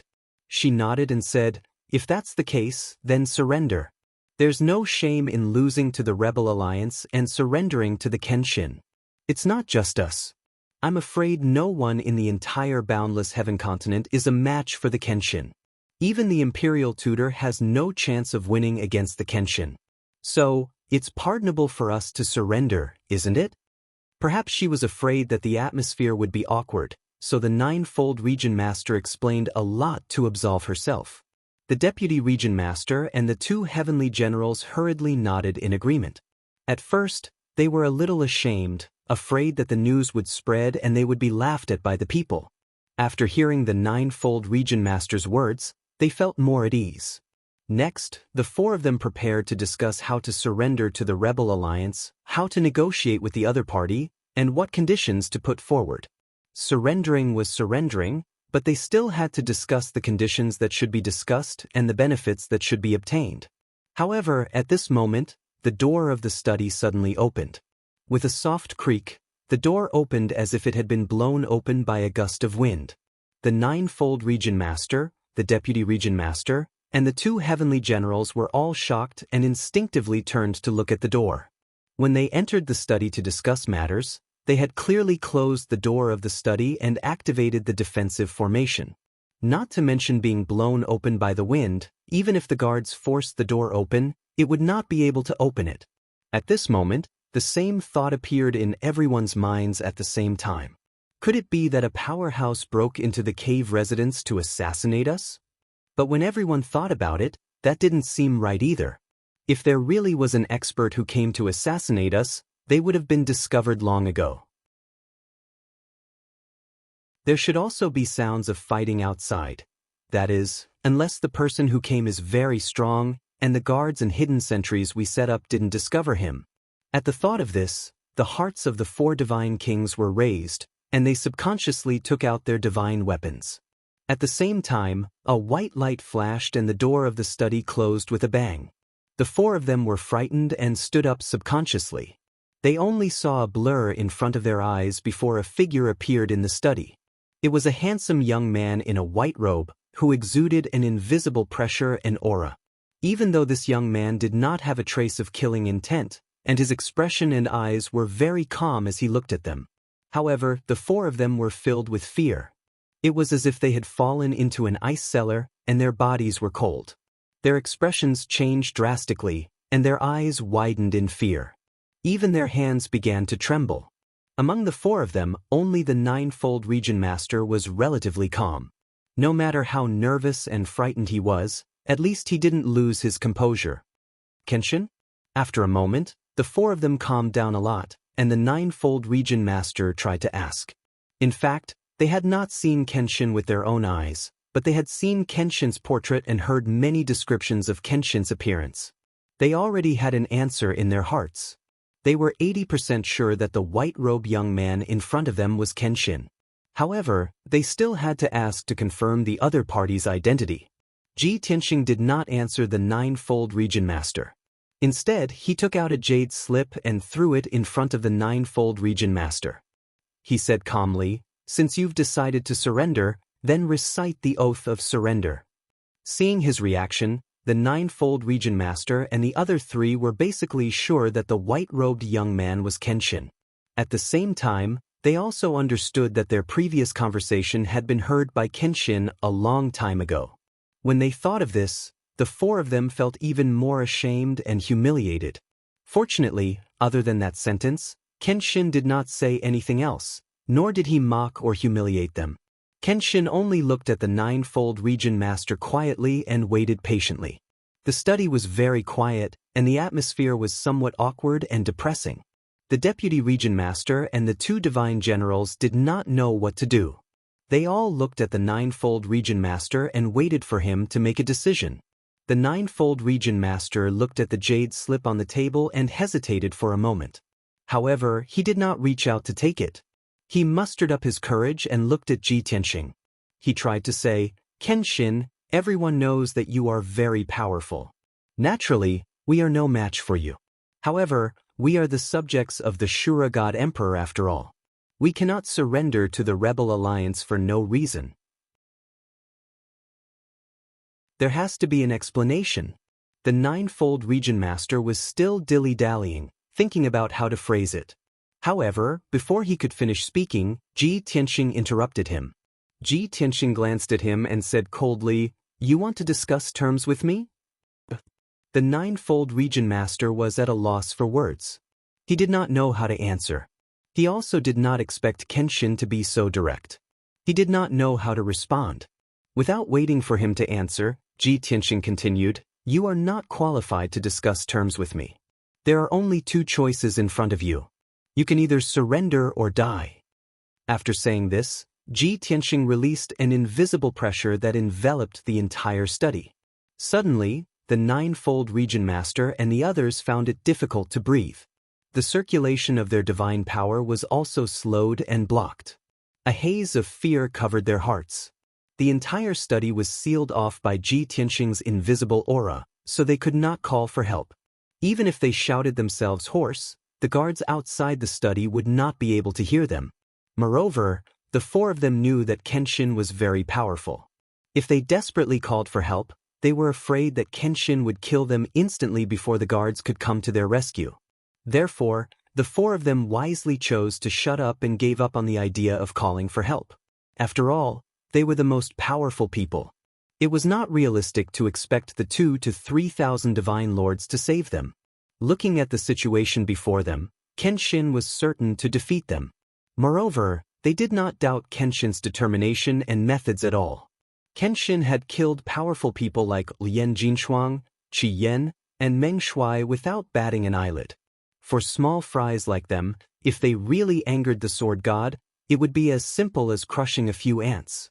Thinking of this, the deputy region master and the two divine generals were a little anxious. They looked at the ninefold region master and used their eyes to tell him to stop hesitating and digging his own grave. Quickly admit defeat and surrender to Kenshin.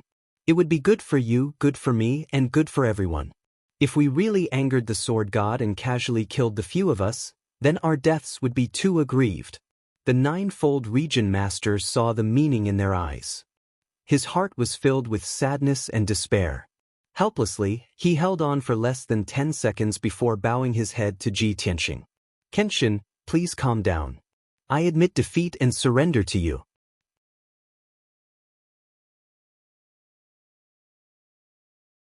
Chapter 41:10. The ninefold region master chose to lower his head, admit defeat, and surrender. This meant that he had given up on the illusion of negotiation and abandoned the dignity and reputation of a region master. This was because he understood that the dignity and reputation of a region master were not worth mentioning in the eyes of Kenshin. Moreover, dignity and reputation were insignificant when compared to life. Surviving was the most important thing. He obediently picked up the jade slip and began to recite the oath of surrender in front of Ji Tianxing, the deputy region master, and the two heavenly generals. However, his expression and reactions seemed to be a little sullen.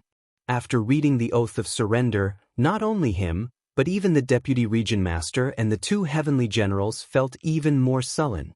However, the ninefold region master had already destroyed his wishful thinking and decided to surrender. He would not hesitate anymore. No matter how harsh the contents of the oath of surrender were, he could only bite the bullet and continue reading. The deputy region master and the two heavenly generals felt their scalps tingle and chills run down their spines when they heard the series of oaths to the heavens and all kinds of willing to be punished by the heavens. As for the ninefold region master, while feeling humiliated and indignant, he actually had a different thought. He was thinking that the Qingfeng region master and the Changshan region master must have also recited the same oath of surrender not long ago, right? He wondered how those two fellows felt when they recited the oath of surrender. Are you also very shocked, sullen, and unwilling to accept this? When he thought of the two region masters being defeated, the ninefold region master was actually not so sad and indignant. He also felt much better. In a short while, he finished reciting the oath of surrender. The deputy region master and the two heavenly generals had just breathed a sigh of relief when they saw the ninefold region master's entire body lit up with five-colored divine light. A wisp of Daoist rhyme appeared above his head. At the same time, in the sky above the study, tens of thousands of lightning bolts lit up, and there was the sound of heavenly thunder. It was obvious that the oath of the heavenly Dao had been established. The ninefold region master could clearly sense that the terrifying heavenly might was enveloping him. It was as if the heavens were watching him all the time. If he dared to have any thoughts of betrayal and violate any of the terms of the oath, he would immediately be punished by the heavens. When this thought flashed through his mind, the ninefold region master shuddered.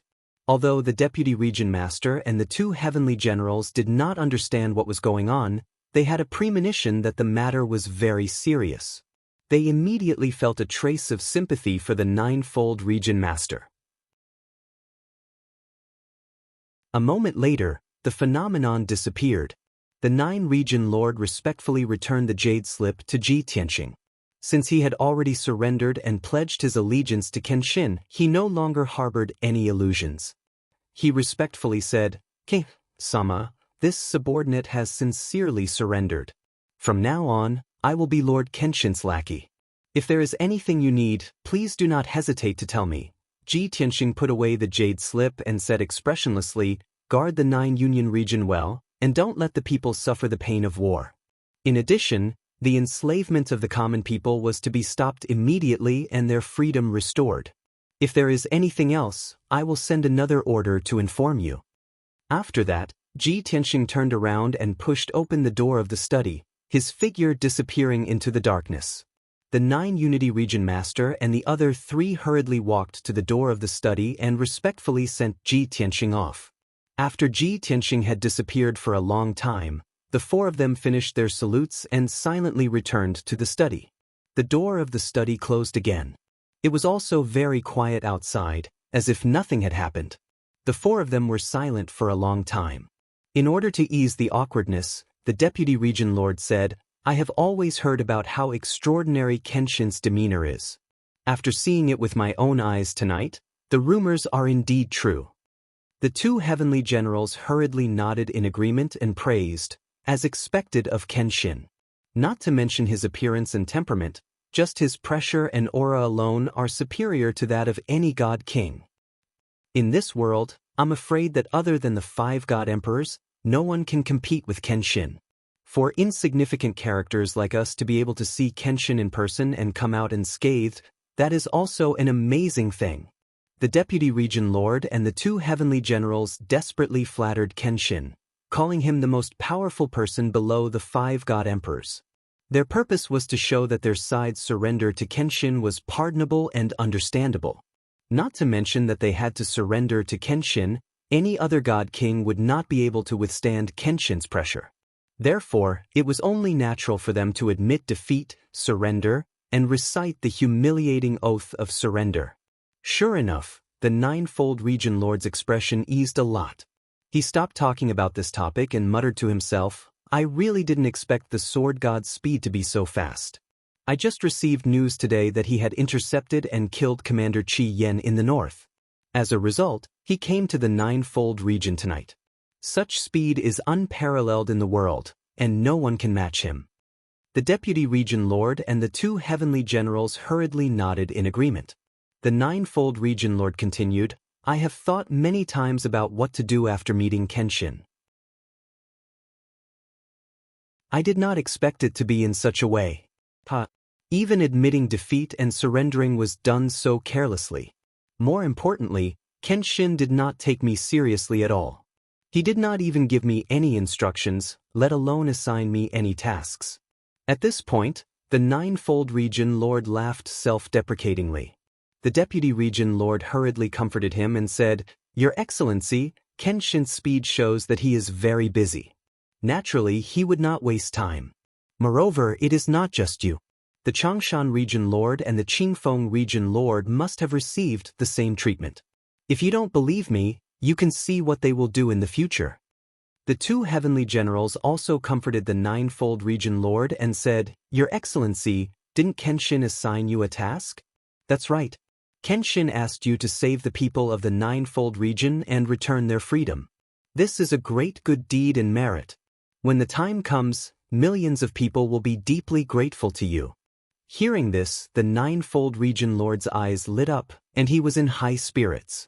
At the very least, he had found something to do and could prove that he was of value. Since he had pledged allegiance to Kenshin, he naturally hoped to make some achievements and win Kenshin's favor. After leaving the ninefold region lord's cave residence, Ji Tianxing asked Bai Long to drive the deity-slaying battleship to the Changshan region. At the same time, he also sent two messages to ask about the Divine Phoenix clan leader, Yuqi clan leader, and Su Bailian's movements, as well as the progress of Nangong Buhua and the others. In less than 15 minutes, the Divine Phoenix clan leader was the first to send back a message. They reported to Ji Tianxing that they had subdued the Qingfeng region lord and forced him to swear the oath of surrender. The process was very smooth. At the moment, they were leaving the Qingfeng region and were on their way to the Changshan region. After a while, Nangong Buhua also sent back a message to report to Ji Tianxing. The six forces had already started their operation and had successfully subdued a region lord in the south of Yanshu's cave heaven. The region lord was already mentally prepared and was in awe of Kenshin.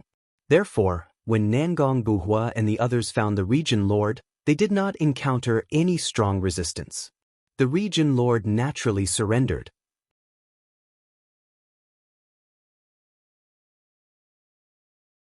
Chapter 41:11. Up until now, the Rebel Alliance had split into 3 operations and everything was going smoothly. The main reason was that the few territories they attacked were all around Yanshu's grotto heaven. These territorial rulers had expected that the Rebel Alliance would attack them first. Therefore, 10 days ago, they had sent a message to the Imperial Tutor asking for help. Unfortunately, the Imperial Tutor could not even take care of himself. He was busy deploying his troops to carry out his plan. How could he spare the manpower to help the territories? When the territorial rulers saw that the Imperial Tutor was not helping, they had the thought that they did not have to be loyal to the Imperial Tutor and the Azura God Emperor. "Since you don't care about our lives, you have nothing to complain about when we surrender and betray you." With this thought in mind, when the Rebel Alliance came knocking on their door, they surrendered without hesitation. Ji Tianxing encouraged Nangong Buhua and the others and asked them to continue with the original plan and not be careless. Nangong Buhua sent a message back saying that he would be cautious and was rushing to the next territory. One day later, Ji Tianxing was the first to arrive at the Changshan territory. The Phoenix tribe, Yuqi tribe, and 100 Refinement Ancient sect had yet to enter the Changshan territory. Even if they rushed over as fast as they could, it would still take them 1.5 days to meet up with Ji Tianxing. Seeing this, Ji Tianxing decisively went to the Changshan territory ruler's cave residence alone to force him to surrender. He sent a message to the Phoenix tribe, Yuchi tribe, and 100 Refinement Ancient sect, saying that he had already subdued the ninefold territory ruler and that they did not need to rush to the Changshan territory. When the Divine Phoenix tribe leader and the others received the message, they were shocked and could not believe it. A few days ago, Ji Tianxing was still trying to kill Qi Yan in the north. Yesterday, Ji Tianxing had already subdued the ninefold territory ruler. Now, before they could reach the Changshan territory, Ji Tianxing had already arrived. Not to mention the fact that Ji Tianxing alone had the confidence to subdue the Changshan territorial lord, just his unparalleled speed was enough to stun everyone. The God Kings and disciples of the three forces were completely convinced of Ji Tianxing's power and felt even more reverence for him. With regards to Ji Tianxing's orders, they did not dare to delay in the slightest. They hurriedly changed their direction and headed to the next area. They only had 3 divine warships and 3,000 soldiers. However, with their previous experience and the might of the Rebel Alliance and the Kenshin, they were fearless. This time, they were all full of energy. They wanted to rush to the next domain as quickly as possible and subdue the domain lord.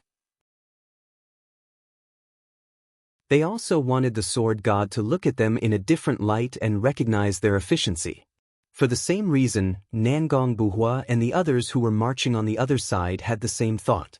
Ji Tianxing didn't think too much about it. He stayed in the distorted spacetime and meditated, nourishing his foundation of the divine path and continuing to refine the godhead fragments of the God Kings. Last time, he still had more than 40 godhead fragments to refine. After killing Qi Yan, he obtained another 40 godhead fragments. He would probably be busy refining those godhead fragments for a long time. The god-slaying battleship was super fast. It took less than a day to cover a distance that a king-level divine warship would take 2 days to cover. A day later, the god-slaying battleship arrived at the Changshan territory and found the Changshan territorial lord's residence. It was a group of palaces floating in the sea of clouds. There were many divine arrays protecting it, as well as a large group of elite guards and many god kings. At this time, Ji Tianxing had been in seclusion in the distorted spacetime for 50 days and refined another 10 godhead fragments. Even though he still had more than 70 godhead fragments, he could only put them aside and deal with the Changshan territorial lord first. The night was dark and there were few stars in the night sky. At the peak of the white sea of clouds, the majestic palaces flickered with golden light in the dark night. It was very dazzling. Ji Tianxing put away the god-slaying battleship when he was still tens of thousands of miles away. He stepped through the sea of clouds alone, silently approaching the group of palaces. He concealed his whereabouts and aura. Even when he arrived at the square outside the palaces, the patrolling guards did not notice him. The Changshan territorial lord was probably the same as the other territorial lords. He had expected that the Rebel Alliance would attack him. Therefore, the defense of the palaces was very tight. Even the number of patrolling guards was higher than usual. The defensive formations all over the palace complex were also in an activated state, and they could be considered to be on full alert. However, these did not pose a threat to Ji Tianxing. They also could not stop him from sneaking into the palaces. He first released his divine sense and used his divine sense to investigate the situation in the palaces. After about 100 breaths, he had a sufficient understanding of the situation in the palaces. There were more than 15,000 people living in the palaces. Among them, there were more than 4,000 monarch god experts. Most of them were guards. There were more than 10 god king experts. Among them, there was only one 6th heaven realm god king. Ji Tianxing locked onto the 6th heaven realm god king's aura. He carefully compared it with the Changshan territorial lord's information and confirmed that he was the Changshan territorial lord. Before he came, he was worried that the Changshan territorial lord would make a mistake and run away. If that was the case, it would be troublesome for him to subdue the Changshan territorial lord. Fortunately, the Changshan territorial lord did not do such a stupid thing. This saved Ji Tianxing a lot of time and effort. He remained invisible and quietly passed through several layers of defensive arrays. He sneaked into the palaces. Along the way, he successfully avoided many patrolling guards and more than 10 hidden sentries. He went straight into the depths of the palaces. In the middle of the palaces, the most majestic palace was the Changshan Territorial Lord's residence. It was also the main hall where he usually held meetings. However, the Changshan Territorial Lord was very cautious. He did not live there. Instead, he hid in an inconspicuous palace in the depths of the palaces. At this moment, the Changshan Territorial Lord was in the study, discussing matters with a few of his trusted generals. He had 5 trusted subordinates. Other than the Deputy Territorial Lord, there were 3 god generals and a governor. It was not known what they were discussing in low voices. Everyone's expression was very solemn. The dim light in the study shone on the Changshan Territorial Lord's face. It made him frown and ponder. It made him look even more haggard. Perhaps it was because they were discussing an important issue. The few of them fell silent, looking helpless and dejected. At this moment, Ji Tianxing was like a transparent ghost. He passed through the layers of barriers and hidden sentries and arrived outside the study. He stopped to listen for a moment. When he saw that there was no movement in the study, he knew that the Changshan Territorial Lord and the others had not made up their minds. However, he did not want to waste any time. He raised his hand and shot out a few rays of divine light. Swoosh, swoosh, swoosh. In a split second, the 4 guards who were 10 steps away were knocked unconscious by the divine light. Their bodies fell slowly. They were about to hit the ground, making a loud noise. However, before they fell, Ji Tianxing waved his hand and shot out a vast amount of divine power. It formed a light shield with a radius of 1,000 feet and covered the entire palace. Even if the 4 guards fell to the ground and made muffled thuds, it would not alarm the people outside the light shield. However, the Changshan Territorial Lord and the others in the study were immediately alarmed.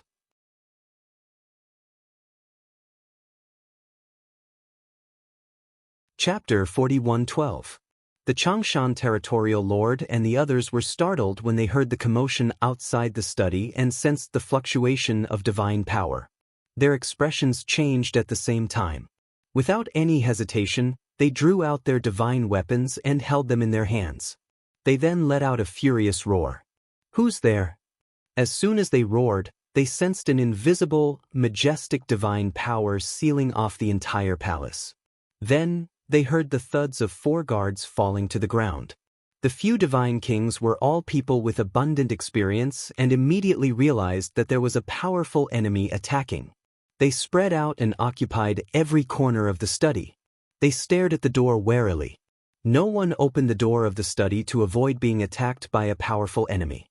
They all stared at the door of the study, secretly accumulating their divine power, ready to unleash a thunderous attack at any moment. After 2 short breaths, the door of the study was indeed pushed open. A white figure appeared at the door and stepped into the study calmly. The Changshan Territorial Lord and the others immediately focused on the white-robed young man. When the crowd saw his appearance clearly and sensed his divine power, aura, and pressure, their expressions changed instantly.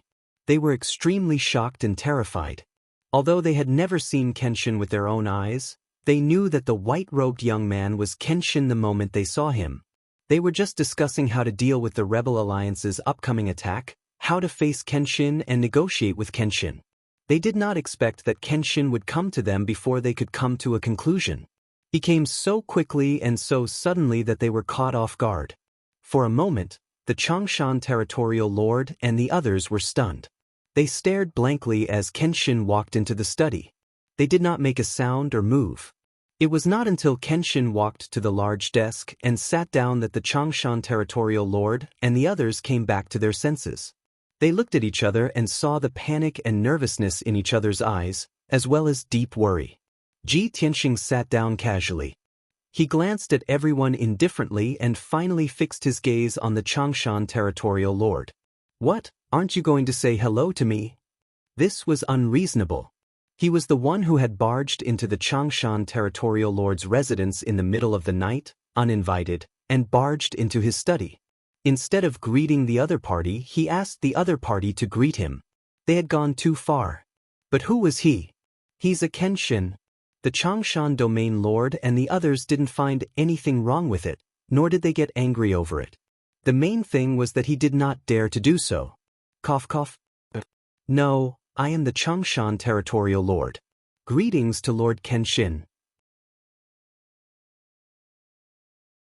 The Changshan territorial governor quickly calmed himself down and tried his best to remain calm. He bowed solemnly. The deputy domain master, 3 divine generals, and 1 governor also came to their senses. They hurriedly followed the example of the Changshan domain master and bowed to Ji Tianxing. Ji Tianxing nodded slightly to express his satisfaction. Without further ado, he took out a jade slip and threw it in front of the Changshan territorial lord. Since you are already discussing the matter of surrendering, make a decision now. I'll give you 10 breaths of time. Once you've made up your mind, you can recite the oath of surrender. If you haven't thought it through, then don't think about it anymore. Hearing the last sentence, the Changshan territorial lord and the others trembled. Fear flashed in their eyes. Although the sword god said it casually, there was no killing intent. But everyone felt a chill down their spines. They felt terrified and helpless from the bottom of their hearts. Because they knew that Kenshin's attitude was so calm because Kenshin had never regarded them as opponents. Everyone was in the same study. If Kenshin wanted to kill them, it would be as easy as lifting a finger. Therefore, they only had 2 choices. Either submit or die. The Changshan territorial lord and the others were never impassioned, hot-blooded men who were brave enough to sacrifice themselves. On the contrary, old foxes like them, who had lived for more than 10,000 years, cherished their lives more than anyone else. The 2 choices that Ji Tianxing threw out, in fact, did not seem like a choice to them. They already had an answer. Naturally, they would choose to admit defeat and surrender to save their lives. However, the Changshan territorial lord frowned and thought for a moment. He mustered his courage and asked, Lord Kenshin, we admire your courage to rise in rebellion for the sake of the people of the boundless heaven continent. But after all, I am a subject of the Azura God Emperor. If you don't give me a suitable price, it will be very difficult for me to surrender just like that. Ji Tianxing was slightly surprised. He did not expect the Changshan territorial lord to be so bold and thick-skinned to speak so directly. Without waiting for the Changshan territorial lord to finish speaking, he sneered and said indifferently, Price? Surrender and you will keep your life. You will still be the Changshan territorial lord in the future. If you don't, you will die immediately. Is that suitable? As his voice fell, an invisible murderous aura spread throughout the study. Immediately, the Changshan territorial lord, the deputy territorial lord, the 3 divine generals, and the governor all shuddered. Fear filled their eyes. At that moment, they even felt the aura of death descending. They had long known that Kenshin was very powerful, but this was the first time they experienced that a divine king could be so powerful that they could not even muster the will to resist. They had no doubt that if Kenshin attacked, they would not even have the chance to call for help or escape. They would die instantly. Since the difference in strength between the 2 sides was so great, what right did they have to bargain with Kenshin? At that thought, the Changshan territorial lord did not waste any more time. He quickly took the jade slip with both hands and began to read the oath of surrender. The 1,000-word oath of surrender stunned the Changshan territorial lord. After he finished reading the first oath, his expression changed drastically. His eyes were filled with disbelief and humiliation. The deputy territorial lord, the 3 divine generals, and the governor also felt that the situation was not right. They all wanted to see the contents of the jade slip to see what the oath of surrender was. Ji Tianxing looked coldly at the Changshan territorial lord. An invisible pressure enveloped him. The Changshan territorial lord could not back down. After swallowing a few times, he could only force himself to continue reading. The result was predictable. As oath after oath appeared, his expression became uglier and uglier. He was sweating profusely. The deputy territorial lord, the 3 divine generals, and the governor were also shocked and aggrieved. Their hearts were filled with unwillingness. In the end, when the Changshan territorial lord finished reading the oath of surrender, his heart was dead. He was filled with despair. his entire body lit up with five-colored divine light. A wisp of Daoist rhyme appeared above his head. Deep in the sky above the study, muffled thunder rumbled. The oath of the heavenly Dao had been completed. The Changshan territorial lord also sensed the mighty heavenly Dao's might, forming an invisible connection with him. He realized that the heavenly Dao had witnessed those oaths. If he dared to violate any of the oaths, he would be punished by the heavens. In other words, Kenshin did not have to monitor him or pay attention to him. He had to maintain his loyalty to Kenshin because of the heavenly Dao's supervision and deterrence. Such an outcome left only one thought in the Changshan territorial lord's mind. Too vicious, too ruthless.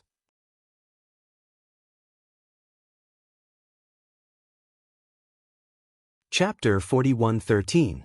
The Changshan territorial lord stood rooted to the ground, a little dazed. Although he had surrendered to Ji Tianxing, he did not flatter him, nor did he ask for Ji Tianxing's instructions. She just stood there like that, as if she had nothing left to live for. Ji Tianxing put away the jade slip, glanced at him, and said expressionlessly, "Other than being loyal to me, you haven't changed at all. You don't have to look like you're seeking death. From now on, all the people of the Changshan territory will be free, and their enslavement will be stopped. Other than that, if I have any tasks for you, I will send you an order." After that, Ji Tianxing got up and left the study, disappearing into the night. The Changshan territorial lord was still rooted to the ground. The deputy territorial lord, the three divine generals, and the governor hurried to the door of the study, bowed to the night sky, and respectfully sent Ji Tianxing off. After a long time, when Ji Tianxing was far away, the four of them returned to the study. The Changshan territorial lord had also come to his senses, and he sat on the chair with a dejected expression. Everyone hurried to comfort him and enlighten him. "Territorial lord, actually, we all support your decision. It's no big deal to surrender to Kenshin. If you don't believe me, just watch. The territorial lords of the surrounding territories will definitely surrender." That's right. Even the imperial tutor may not be Kenshin's match. It's normal for us to surrender. Territorial lord, you chose to surrender for the sake of the people of the Changshan territory. The people will definitely understand you. After hearing everyone's words of comfort, the Changshan territorial lord felt much better. He said in a low voice, "I understand what you're saying. I don't care about these things. I just feel that I haven't reaped any benefits, and I've surrendered in such a muddle-headed manner. It's really sullen. Moreover, I've made so many oaths, and I'm still under the supervision of the heavenly Dao.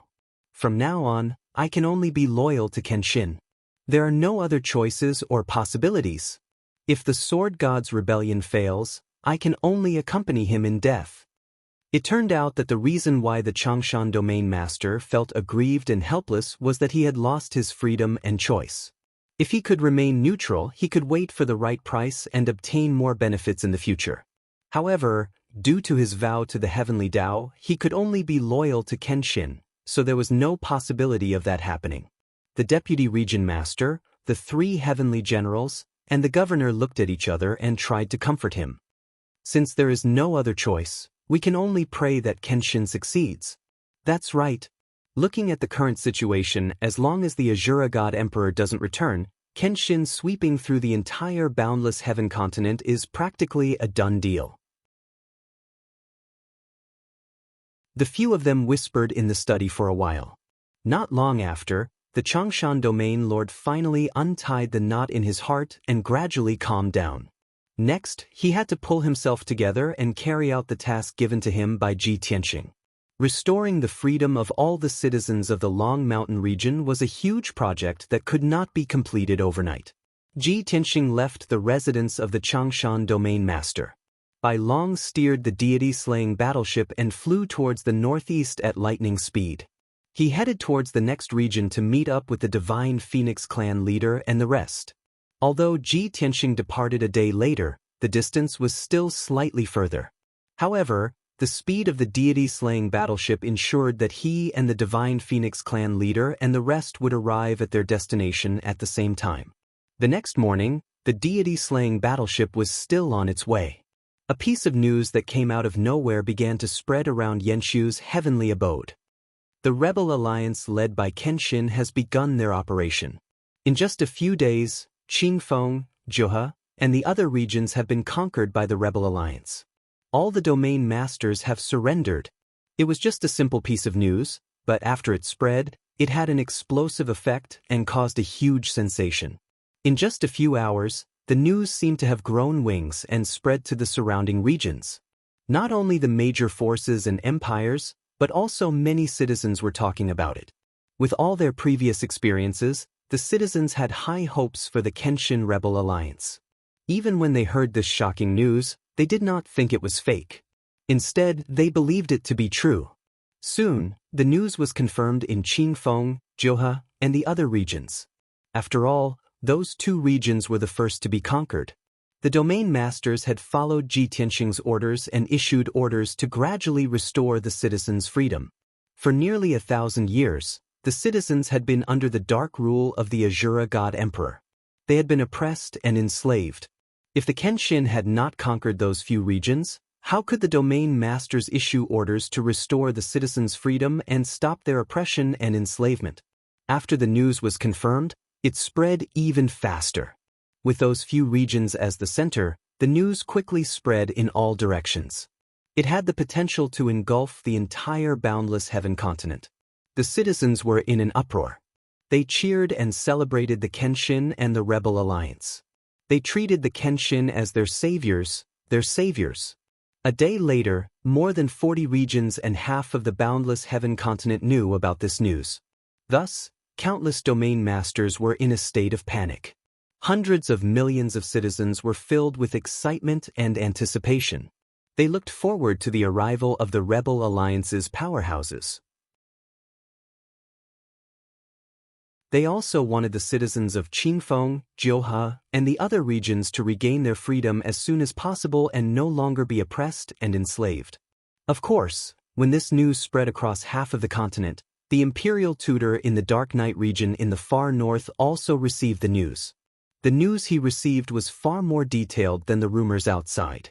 Not only did Qingfeng, Zhuhe, and the other regions surrender, but the domain masters also surrendered very straightforwardly. They did not discuss any conditions with the Kenshin and directly surrendered. When he heard this news, the imperial tutor was so angry that his lungs almost exploded. His entire body erupted with soaring killing intent. He really wanted to teleport to Qingfeng, Zhuhe, and the other regions and cut those traitorous domain masters into pieces. Only then could he vent the hatred in his heart. Damn bastards! You are all domain masters personally conferred by His Holiness the God Emperor. If not for His Holiness the God Emperor's support, how could you have such honorable positions? And now, you don't want to serve His Holiness the God Emperor and be loyal to the God Emperor. When the Kenshin attacked, you actually surrendered without any backbone. How infuriating! The protectors and generals hurriedly persuaded the imperial tutor to calm down and comforted him for a long time. When the imperial tutor's emotions slowly calmed down, the protectors and generals said worriedly, "Imperial tutor, we can't go on like this. The Rebel Alliance will split into two groups and attack the various regions, one from the south and one from the north. If the various regions don't unite, no one will be a match for the Kenshin Alliance. Imperial tutor, you also know that those domain masters are greedy for life and afraid of death. Their forces are weak and they can't fight against the Kenshin Alliance. They can only choose to surrender. Imperial tutor, you have to quickly come up with an idea. We can't let the Kenshin conquer the various regions one by one." Under everyone's urging, the imperial tutor considered for a moment and ordered, "I don't have a good idea. I can only take advantage of this. Immediately issue an edict and summon all the domain masters to the Dark Night region."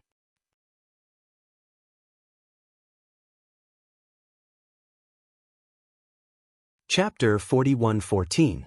Everyone knew that it was easy to be defeated one by one if hundreds of area masters were to spread out and guard their own territories. Not to mention the Kenshin, even if a few of the Rebel Alliance's forces went, those area masters would not be able to resist. In order to survive, it was inevitable to admit defeat and surrender. Thus, the imperial tutor could only think of this idea that could not be considered a solution. Aren't you going to subdue those area masters one by one? Then I'll issue an order and gather all the area masters to the Dark Night area to form an inescapable trap and ambush. The Kenshin and the Rebel Alliance's 9 forces would be empty-handed when they arrived at the various territories. They could not subdue those area masters, but they could not attack ordinary citizens, right? Moreover, time did not allow them to appoint a new area master to take over those territories. After all, taking charge of a territory was not something that could be done in a short period of time. On the other hand, manpower was also a big problem. If the Rebel Alliance had to send out a group of godly kings and godly lords every time they attacked a territory to occupy a certain territory, then it would not be long before the Rebel Alliance had no one to use. In any case, there were hundreds of territories in the boundless heaven continent. Even if the Rebel Alliance occupied 50 territories, the Imperial Tutor would not panic. Now, the Rebel Alliance had the initiative and attacked everywhere. The Imperial Tutor and the 100 area masters could only passively defend. If the Rebel Alliance occupied half of the continent, then the initiative would be handed to the Imperial Tutor. He could take the initiative to attack and destroy the Rebel Alliance's forces one by one. In short, the cheap trick he came up with was indeed effective. The protectors and generals thought for a moment and understood the Imperial Tutor's intention. They all nodded in agreement. Thus, the 2 protectors quickly drafted an edict and issued it as soon as possible.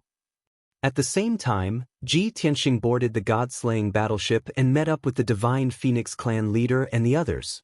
At this point, the 9 forces of the Rebel Alliance and Ji Tianxing officially split up and began their journey. Both sides advanced side by side, and they subdued 4 region lords in a short period of a few days with an unstoppable momentum. Wherever they went, they found the domain lords of the various domains and encountered almost no resistance. Those domain lords would usually put up a symbolic resistance, and after a few dozen of their subordinates were killed or injured, they would declare their defeat and surrender. Before surrendering, they had fantasized about negotiating terms with the Rebel Alliance and asking for some benefits. However, the Rebel Alliance's attitude was very unyielding. They directly threw out an oath of surrender and told them to read it. After those domain lords finished their oaths of surrender, they were like frosted eggplants, listless and almost shut themselves up. It couldn't be helped. This was also the first time they had come into contact with this kind of heavenly Tao oath. The content of the oath, which was close to 1,000 words, shocked them. After the oath was made, the phenomenon of heaven and earth, as well as the invisible pressure of the heavenly Tao, caused them to feel fear and terror. These domain lords were somewhat regretful, but there was nothing they could do. They could only accept their fate. The reason why these few domain lords tactfully surrendered was because of the news that spread throughout the entire boundless heaven continent during this period of time. Everyone knew that the Rebel Alliance had split into 2 groups, the North and the South, and had begun their attack. The domain lords of the surrounding regions of Yenshu Grotto Heaven heard the news and surrendered, and did not dare to resist. Therefore, those few domain lords took the lead. When the other domain lords saw this, there were already a few domain lords who had taken the lead to surrender. They were not iron head dolls who were seeking death. Of course, there was no need to fight to the death. It was safer to surrender. Soon, another 7 days had passed. As of now, the Rebel Alliance had subdued 10 domains, all of which were around Yenshu Grotto Heaven. As the domain lords announced their surrender one after another, all kinds of news began to spread throughout the boundless heaven continent. First, the Rebel Alliance was indeed as everyone thought. The Kenshin fought against the dark reign of the Azura God Emperor to save the people and restore everyone's freedom. Second, the Rebel Alliance had split into 2 groups, the North and the South, and were moving simultaneously. The group heading towards the south was led by the Nangong clan, followed by the Lan clan, Aries clan, Xia clan, Shimi Grotto Heaven and Jiang clan. There were a total of 6 ancient clans, and all of them had deep foundations and strong warriors. Not to mention a domain lord, even if a few domain lords were to band together, they would not be a match for them. Therefore, the South Army was like a hot knife through butter, and was successful in every endeavor. As for the group heading towards the north of Yenshu Grotto Heaven, there were only the Feng clan, Yuchi clan and the 100 Smelting Ancient Sect. On the surface, these three forces could not be compared to the South Army, and their numbers were reduced by half. However, the North Army was personally led by the Kenshin. One Kenshin was equivalent to 10 ancient clans. Therefore, in the eyes of countless people, the North Army was the most valiant. Third, the goal of the Rebel Alliance was very clear, and that was to subdue the domain lords one by one. It was said that the oath of surrender personally revised by the Kenshin was very sacred and solemn, and was approved and supervised by the Heavenly Tao. Those domain lords who surrendered had to recite the Heavenly Tao oath. This news was obviously embellished by the people of the Rebel Alliance and deliberately released by the Shimi Grotto Heaven's intelligence network. The purpose was to let the people think that the Kenshin and the Rebel Alliance were representing Tianqing, and that they represented justice and the will of the heavens. Those immortal king masters and top forces scoffed at this saying. However, the millions of people were more ignorant, and naturally, they believed it easily. Therefore, the people cheered, and were full of admiration for the Kenshin, and were full of anticipation for the Rebel Alliance. Especially those who were still living in the abyss of suffering, and were enslaved and oppressed, they were looking forward day and night to the Rebel Alliance's early arrival to save them. Other than that, there was another piece of news that spread across the mainland. Not long ago, the imperial tutor personally issued a decree to all the domains in the mainland. The content of the decree was simple and straightforward, and it was to gather all the domain lords and gather at the Anya domain immediately, although the decree did not state the reason and purpose. However, as long as one was not an idiot, one would know that this was the imperial tutor's countermeasure. In just half a month, the Rebel Alliance had conquered 10 domains in a row, and the imperial tutor could no longer sit still. The imperial tutor could not sit by and watch the Rebel Alliance continue, so he could only come up with this countermeasure to resolve the crisis. Countless forces, domain lords, empires, and people learned of this news, and after careful consideration, they all felt that the imperial tutor's move was not bad and could indeed resolve the crisis. At least, the imperial tutor could turn passive into active. He could turn the domains into empty cities, and let the Rebel Alliance attack and occupy them. The Rebel Alliance would be empty-handed, and occupying those domains would waste time and manpower. If they did not occupy those domains, it would be equivalent to returning empty-handed, and it would be a waste of time. All in all, this was a brilliant plan. However, the key problem was, how many domain lords could the imperial tutor's decree mobilize? How many domain lords would continue to remain loyal and carry out the imperial tutor's orders? At such a chaotic juncture, most domain lords would probably weigh the pros and cons, right?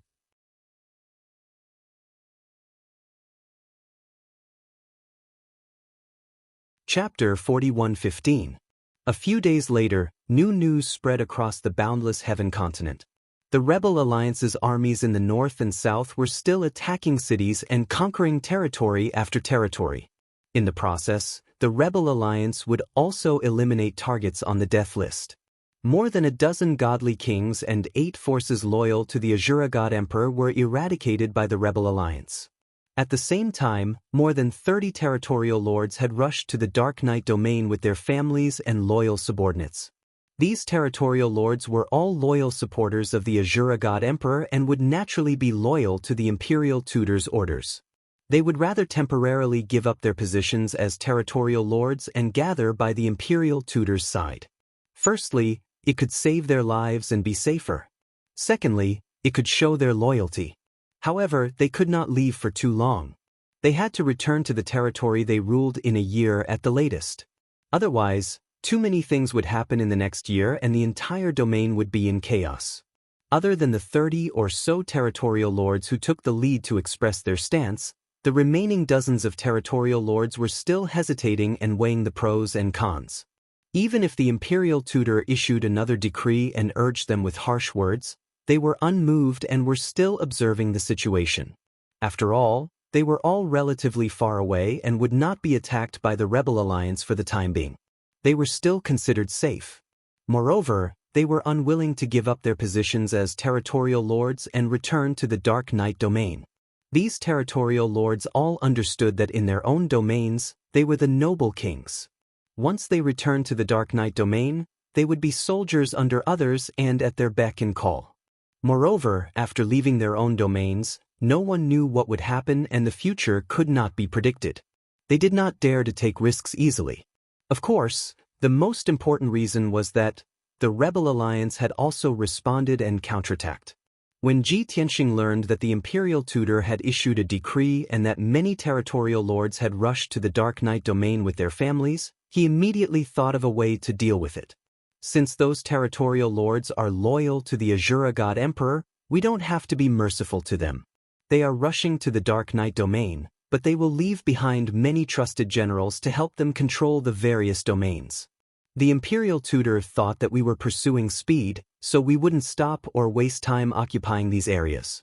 Then we'll kill the trusted aides left behind by those domain lords, eliminate the forces they control in the various domains, and let those domains break free from their control. Of course, we won't split our forces and waste time conquering the various regions. That was to pick a puppet from the first-rate forces of each domain to control that domain. If you can think of a better way, please send a message to me as soon as possible and let me decide. This was Ji Tianxing's order, and it was quickly passed on to the various forces. The day after he gave the order, he led the northern army into a certain domain and headed straight for the domain lord's cave residence. When he arrived at the cave residence, he discovered that the domain master had fled with his family and subordinates the day before, heading for the Dark Knight domain. Ji Tianxing was not angry. He led the Phoenix race, Yuchi race, and the 100 Refinements ancient sect to destroy the territorial lord's cave dwelling. A secret realm with a radius of 100,000 miles was shattered into pieces by his shocking divine ability and scattered in the void. More than 10,000 soldiers under the territorial lord's command were buried with the secret realm. Not even their bones were left. In addition, Ji Tianxing also led an army of 3,000 to eradicate the forces controlled by the territorial lord. He assassinated more than 10 trusted aides, including 3 empire lords. Although he did waste 3 days doing so. However, Ji Tianxing destroyed the territorial lord's direct forces in an unstoppable manner. The forces that the territorial lord had spent hundreds of years to accumulate were destroyed in an instant.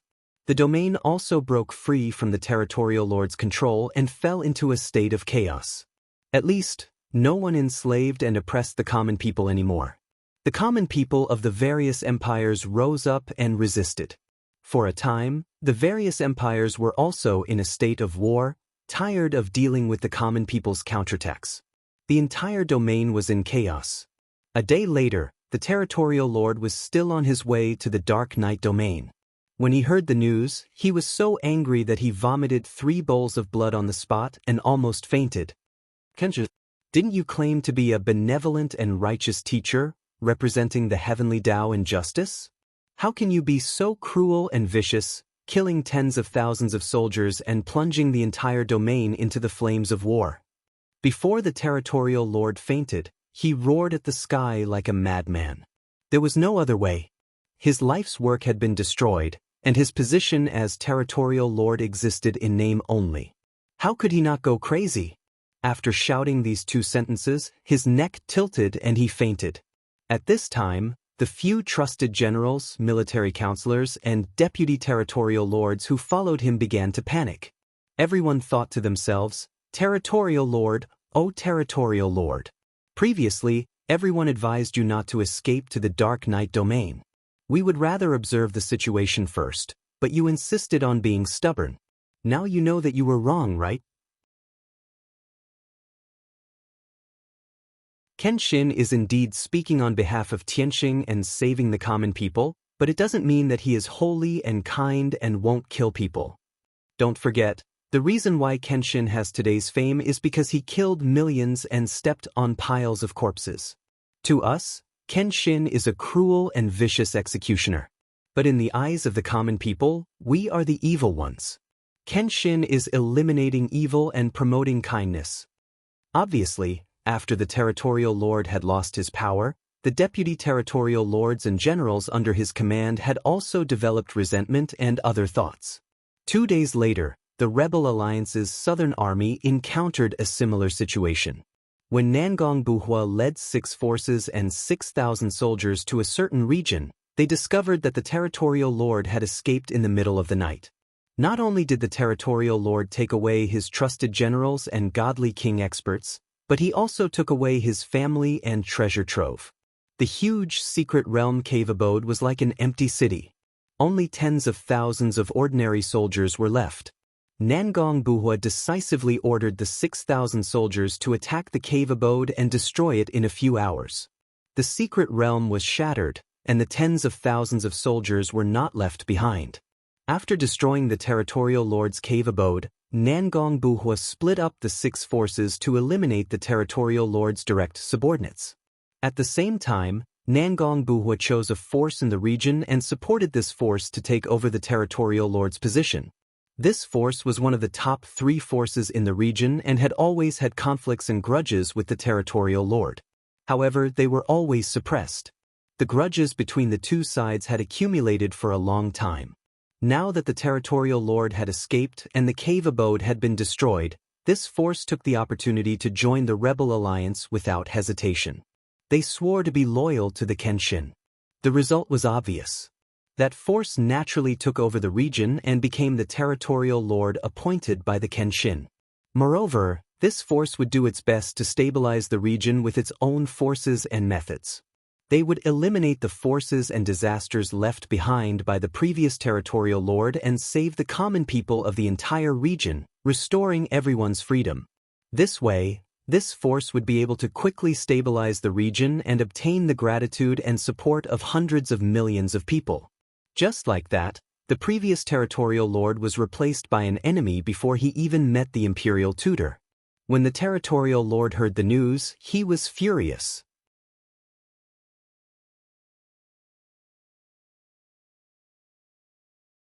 Chapter 41:16. In less than 2 days, the news spread throughout the boundless heaven continent. In any case, the people of the entire continent had been paying attention to the movements of the Rebel Alliance and the Imperial Tutor in the past few months. Many territorial lords, major forces, empires, and hundreds of millions of people were discussing the battle situation, strategies, and movements of both sides every day. When everyone learned of the tragic end of the 2 territorial lords, they were all surprised by the Rebel Alliance's ability to adapt. 2 days ago, the people of the entire boundless heaven continent were still lamenting that the Imperial Tutor's plan was very good. He could seize the initiative and put the Rebel Alliance in a dilemma. They did not expect that in the blink of an eye, the Imperial Tutor's plan would be broken by Kenshin. Didn't you summon those territorial lords to gather at the Dark Night Domain? You want us to come empty-handed without being able to divide our forces to occupy the various domains? Fine, then we'll directly destroy those territorial lords' cave abodes, kill all the soldiers under his command, and destroy the foundation of his forces. Moreover, we can also support other forces to replace you as territorial lord and throw the entire domain into chaos for you. Those territorial lords of yours who escaped did not even reach the Dark Night Domain before their life's work was destroyed. Are you angry? Let me ask you, are you angry? When countless territorial lords, empires, and top forces heard this news, their hearts were heavy, melancholy, and worried. As for those who remained neutral and watched the show, they watched with relish and commented on the plans of both sides. As for the hundreds of millions of people, of course, they cheered and applauded. They recognized and worshipped Kenshin even more, who said that Kenshin only had powerful strength and did not have shrewdness and schemes. No matter how good the Imperial Tutor was at scheming, wasn't he still easily crushed by Kenshin? Did you think that Kenshin would not kill people just because he spoke on behalf of Tianqing? The name of Kenshin was built on the accumulation of millions of lives. When it came to Kenshin's brilliant military exploits and shocking achievements, it could be talked about for 3 days and 3 nights. Just like that, the entire boundless heaven continent was boiling with excitement and panic. The dozens of territorial lords who were watching the situation had the most complicated and tormented feelings. They had been waiting to see how the rebel alliance would deal with the imperial tutor's plan. Now the results were out. The rebel alliance's attitude was very unyielding. If these domain lords dared to flee, then they would uproot their forces. If you don't want to be the domain lord, then I'll choose someone else. Anyway, the boundless heaven continent had many forces. There were also many divine king powerhouses who wanted to be the region lord. With the rebel alliance's support and the Kenshin's approval and conferment, any deity king could become a ruler. Realizing this, the dozens of domain masters began to panic. As the rebel alliance's two armies continued to advance, they conquered more and more territories. The domain lords did not have much time left and had to make a decision as soon as possible. This time, other than those who were truly loyal to the Shura God Emperor, those who still had hope in the Shura God Emperor would choose to bring their families to the Dark Night domain. The other 90% of the domain lords chose to preserve their power and status, and remained in their respective domains. It was fine if they did not leave. As long as they obediently admitted defeat and surrendered, the Kenshin would definitely not kill them. The position of region lord would still belong to them. If they dared to flee to the Dark Night domain, even if they saved their lives, they would lose their life's work and the position of region lord. Time passed quickly. The boundless heaven continent had been in chaos, bustling, and clamoring. Almost every 2 days, there would be new news about which domain the Rebel Alliance had conquered. Among those territories conquered by the Rebel Alliance, which domain had abolished slavery? Hundreds of millions of people had regained their freedom and no longer had to be oppressed and exploit resources all day long. A few days later, another force, a well-known divine king powerhouse, was killed by the Rebel Alliance. It turned out that a certain powerhouse was actually a loyal lackey of the imperial tutor despite his sanctimonious appearance. Just like that, the Rebel Alliance continued to spread new news, and the Kenshin's reputation grew. On the other side, the Dark Night domain had also gathered 36 region lords and hundreds of divine king powerhouses. However, the imperial tutor had gathered such a terrifying number of powerhouses and military strength, but he still held back and did not launch a counterattack. The hundreds of millions of people in the boundless heaven continent were discussing this. Logically speaking, the imperial tutor's military strength was several times that of the rebel alliances. If he took the initiative to attack, he would definitely be able to easily destroy the rebel alliance's 2 armies. What was the imperial tutor trying to do? Why did he not counterattack? Was he going to defend the Dark Night domain to the death and let the rebel alliance conquer all the domains one by one? This was definitely the stupidest and most useless method. Even the people thought so. Of course, the imperial tutor would not do so. Therefore, countless people were speculating that the imperial tutor was definitely plotting some conspiracy.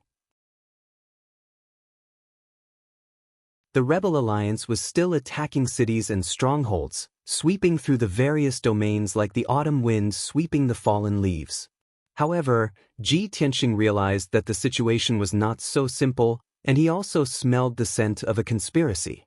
He repeatedly reminded the 9 major forces under his command that they must not underestimate the enemy and must be cautious. He had a premonition that it wouldn't be long before the imperial preceptor made his move. Just as expected, the imperial tutor was still overseeing the Dark Night domain, and on the surface he seemed to be doing nothing. In reality, he had already mobilized more than 400 god kings and more than 30,000 divine lords to gather in the Dark Night domain. In the past 2 months, these soldiers had already formed an inescapable net in the Dark Night domain, forming layers of barriers and defensive lines. At the same time, he secretly sent a team to quietly rush to the south of the boundless heaven continent without anyone knowing. He named that team the God Slayer, in reference to the killing of the Kenshin. The God-punishing army was led by 2 protectors. It was made up of 50 god kings and 5,000 god monarchs. The 2 guardians leading the team had been guarding the Azura Divine Palace for thousands of years and had almost never appeared in front of the world. The strength and status of the 2 guardians were on par with the patrol commander Qi Yan. The 50 god kings in the team were made up of 40 patrol commanders and 10 god generals who had been through hundreds of battles. After the Meng Shuai was killed, the god generals under his command were leaderless, and the imperial tutor took over. These god generals had participated in the War of the Gods 1,000 years ago, and now they were all at the 8th heaven of the God King realm. This was the weakness of the 40 patrol commanders. The strongest was a 7th heaven realm God King, and the weakest was a 5th heaven realm God King. Even so, this team of more than 5,000 people was enough to destroy the Rebel Alliance's southern army. The 5,000 Godslayer members rode on 2 king-grade upper-grade divine ships and quietly rushed to the south of the continent. Their speed was not fast, but their priority was to hide their tracks and auras, and they could not be detected by anyone. In fact, the imperial tutor did not use the domain masters, but used the patrol commanders and god generals to keep it a secret. Now, his trust in the domain masters was greatly reduced. Even though the imperial tutor stayed behind to guard the Dark Knight domain, he was constantly in contact with the Godslayer, so that he could react according to the situation. The Rebel Alliance's northern army seemed weak, but it was personally led by Kenshin, and the imperial tutor knew that he could not afford to provoke it. Therefore, the Godslayer's goal was to destroy the southern army.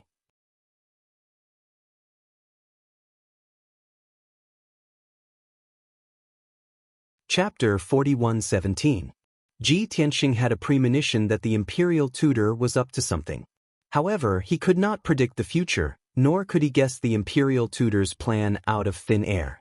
Therefore, other than reminding the few forces under his command to be careful, he could not make any other arrangements. He was not too worried about the northern army that he was leading.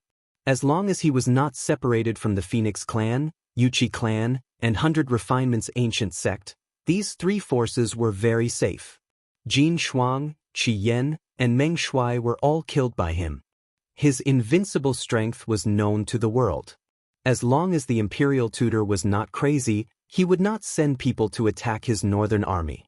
Therefore, he was most worried about the southern army. Although the southern army was made up of 6 forces, there were more than 6,000 people in total. It seemed that this army was strong and had many powerful people. They were not to be trifled with. However, that was relative.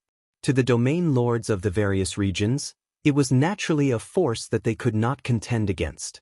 However, to the imperial tutor, it was obviously a pushover. After all, the soldiers that the imperial tutor gathered were in the tens of thousands. Considering this point, Ji Tianxing sent 3 messages to Nangong Buhua within 5 days, reminding him to be careful and not to be arrogant. He did not know if it was a reminder from the heavens or a premonition. Ji Tianxing had a trace of uneasiness in his heart, and it was getting more and more serious. This was the premonition of a powerful person. Although he could not really predict the future and deduce the secrets of the heavens. However, he could sense and be alert, and he could tell that the uneasiness was related to the southern army. After sending 3 messages, Ji Tianxing did not mention this matter again. He led the Phoenix clan, Yuchi clan, and 100 Refinement's ancient sect to the north of Yenshu Grotto Heaven, conquering various regions along the way. With him personally holding the fort, those territorial lords who did not escape to the Dark Knight region were very sensible. As soon as he appeared, they immediately bowed their heads and obediently recited the oath of surrender. After surrendering, those domain lords had to intentionally show their loyalty, or try to curry favor in front of Ji Tianxing by volunteering to carry out some missions. However, as usual, Ji Tianxing did not assign them any tasks. He only asked them to maintain the stability of the region and restore the freedom of the people as soon as possible. If there were any orders or missions, he would send out orders to inform these domain masters. Just like that, 7 days passed by peacefully. Ji Tianxing led the northern army and conquered 7 regions in a row. In order to speed up their journey, he simply asked the 3 forces to retrieve their respective divine ships. More than 3,000 soldiers were gathered in his god-slaying battleship. Everyone traveled together, and their speed more than doubled.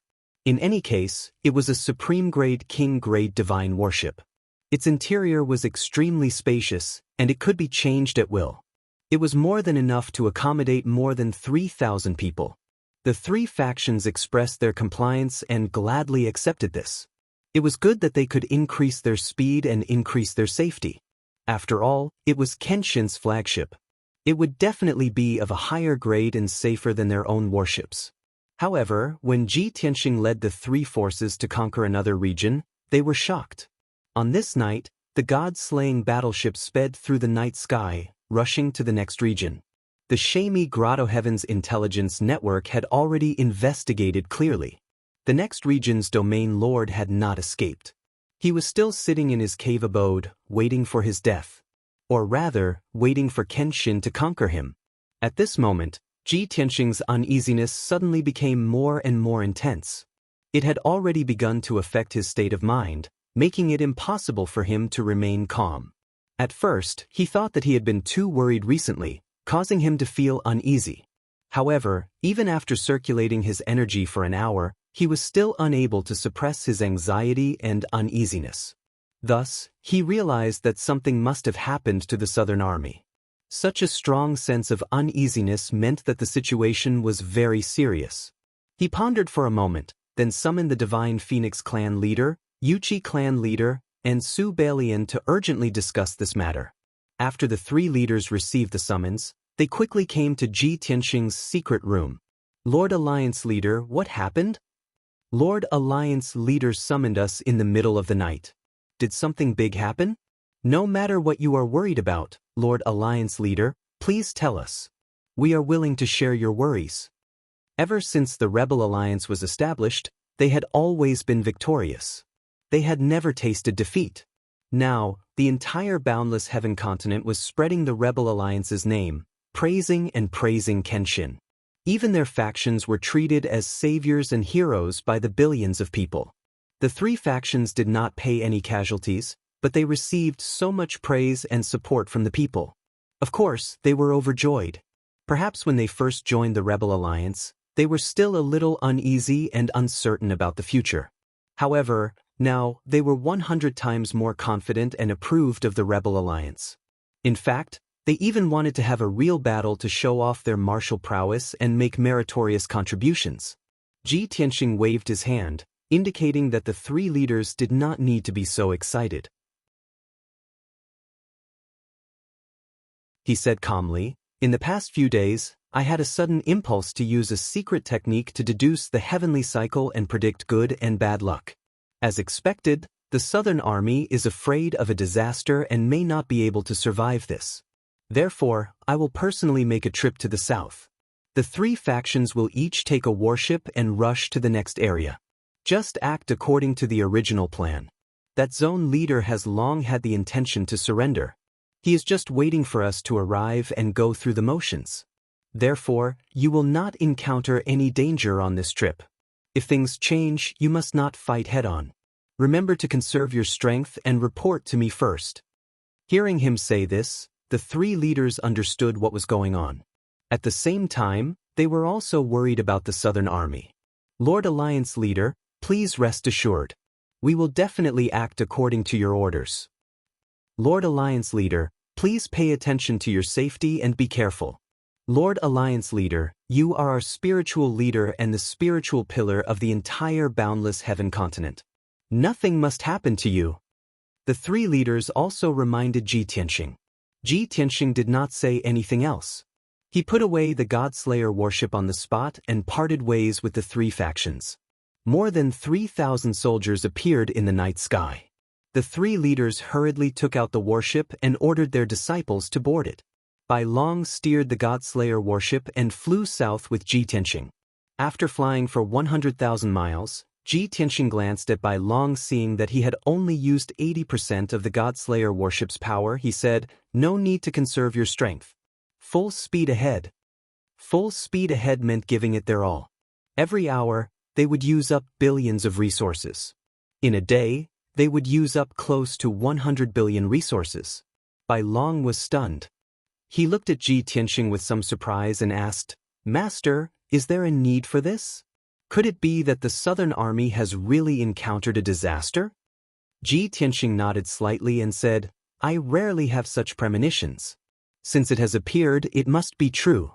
To be safe, we should hurry over and meet up with the Southern Army."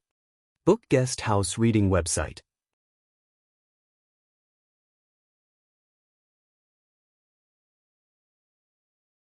Chapter 41:18. Seeing Ji Tianxing's solemn tone, White Dragon frowned. Realizing the seriousness of the situation, White Dragon stopped hesitating and activated the acceleration array of the deity-slaying battleship. The divine array of the deity-slaying battleship unleashed 120% of its power, increasing the speed of the battleship by 50%. Instantly, the battleship streaked across the sky like a shooting star and headed south. In order to meet up with Nangong Buhua and the others as soon as possible, the deity-slaying battleship had no time to hide its tracks. Ji Tianxing didn't cultivate in the Jiutian 10 Absolutes tower either. Instead, he stared at White Dragon in the cockpit. Of course, he sent a message to Nangong Buhua first. Then, he closed his eyes to rest and waited patiently. In the message, he didn't mention that he was heading south.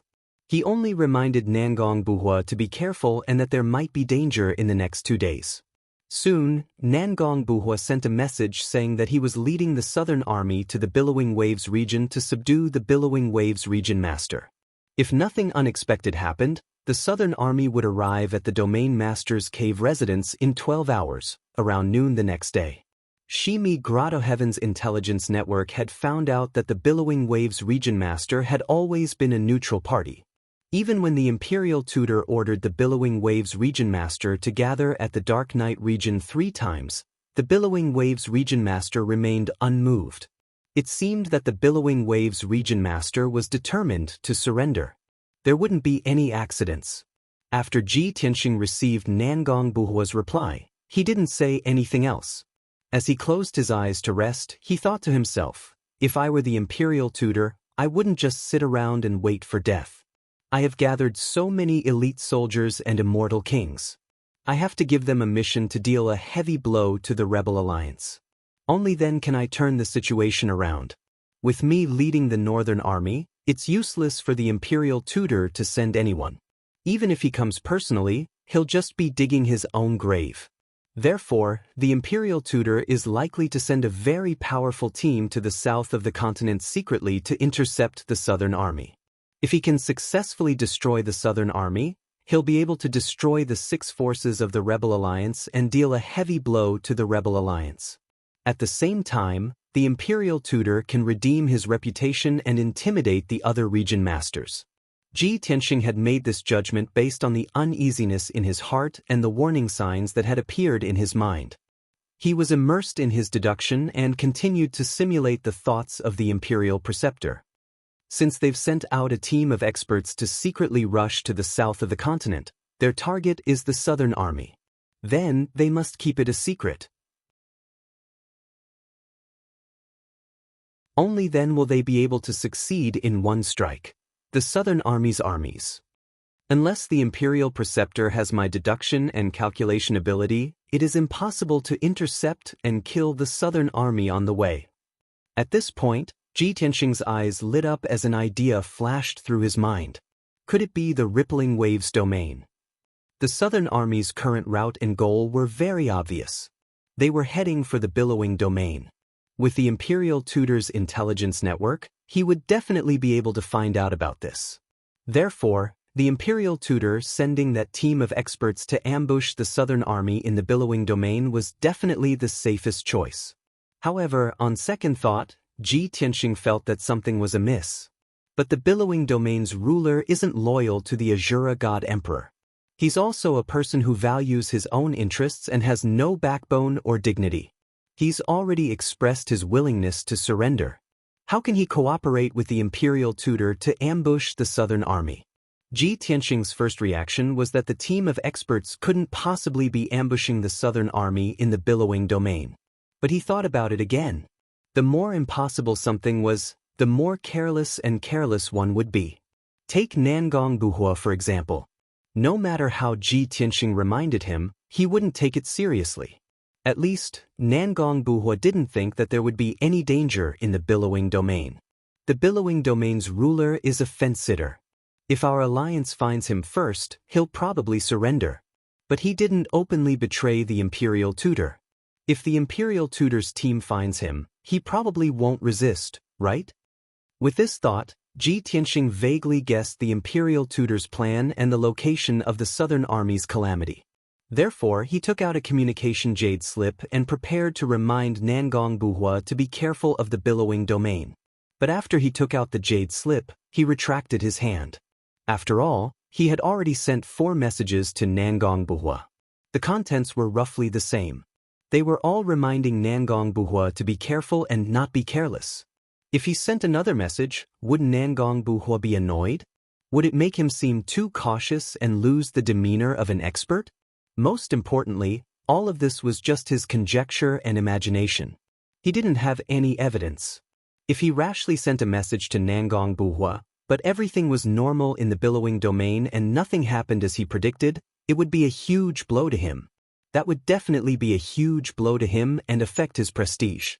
Thinking of this, Ji Tianxing put away the communication jade slip and decided to wait and see.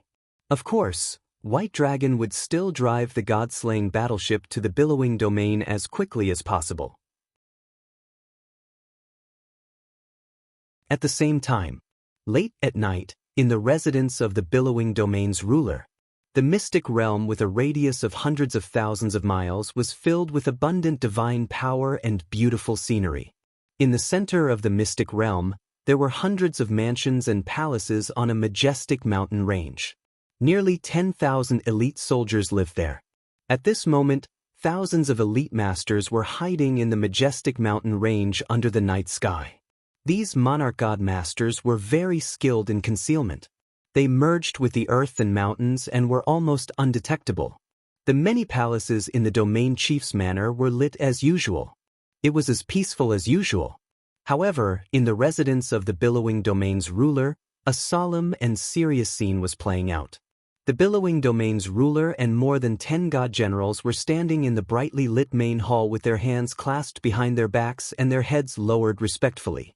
Dozens of god kings stood under the walls and in the corners of the main hall. All of them were full of murderous intent and were glaring at the ruler. 2 white-haired old men in luxurious robes stood before the throne at the head of the table. 8 god kings stood beside them as well. The 2 old men in luxurious robes had the most powerful aura and the most dignified postures.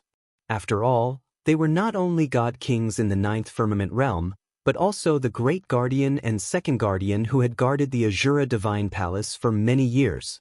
What was the billowing domain's ruler in front of these experts? Of course, she had to stand obediently and respectfully and wait for her punishment.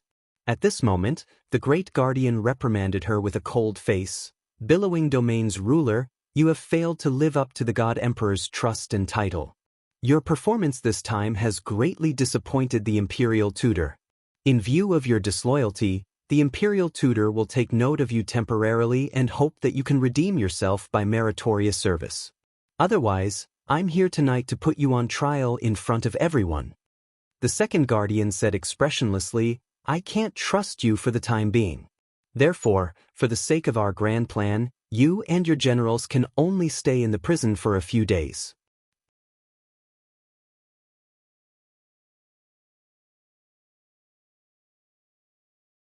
Chapter 41:19. Without a doubt. The God Slayer secretly sent by the Imperial Tutor had arrived at the Wavy Wave domain and taken control of the domain chief's mansion. The God Slayer didn't have much hope for the Wavy Wave domain chief, who was a fence-sitter. After sneaking into the domain chief's mansion, the God Slayer took control of the entire secret realm by force. He didn't let anyone in or out and imprisoned all the soldiers in case anyone leaked the information. Then, the 2 guardians led a group of god kings to seal off the residence of the Wavy Wave domain chief. Following that, the aforementioned situation and conversation took place. The God Slayer treated the Wavy Wave domain chief like an enemy, which was really chilling.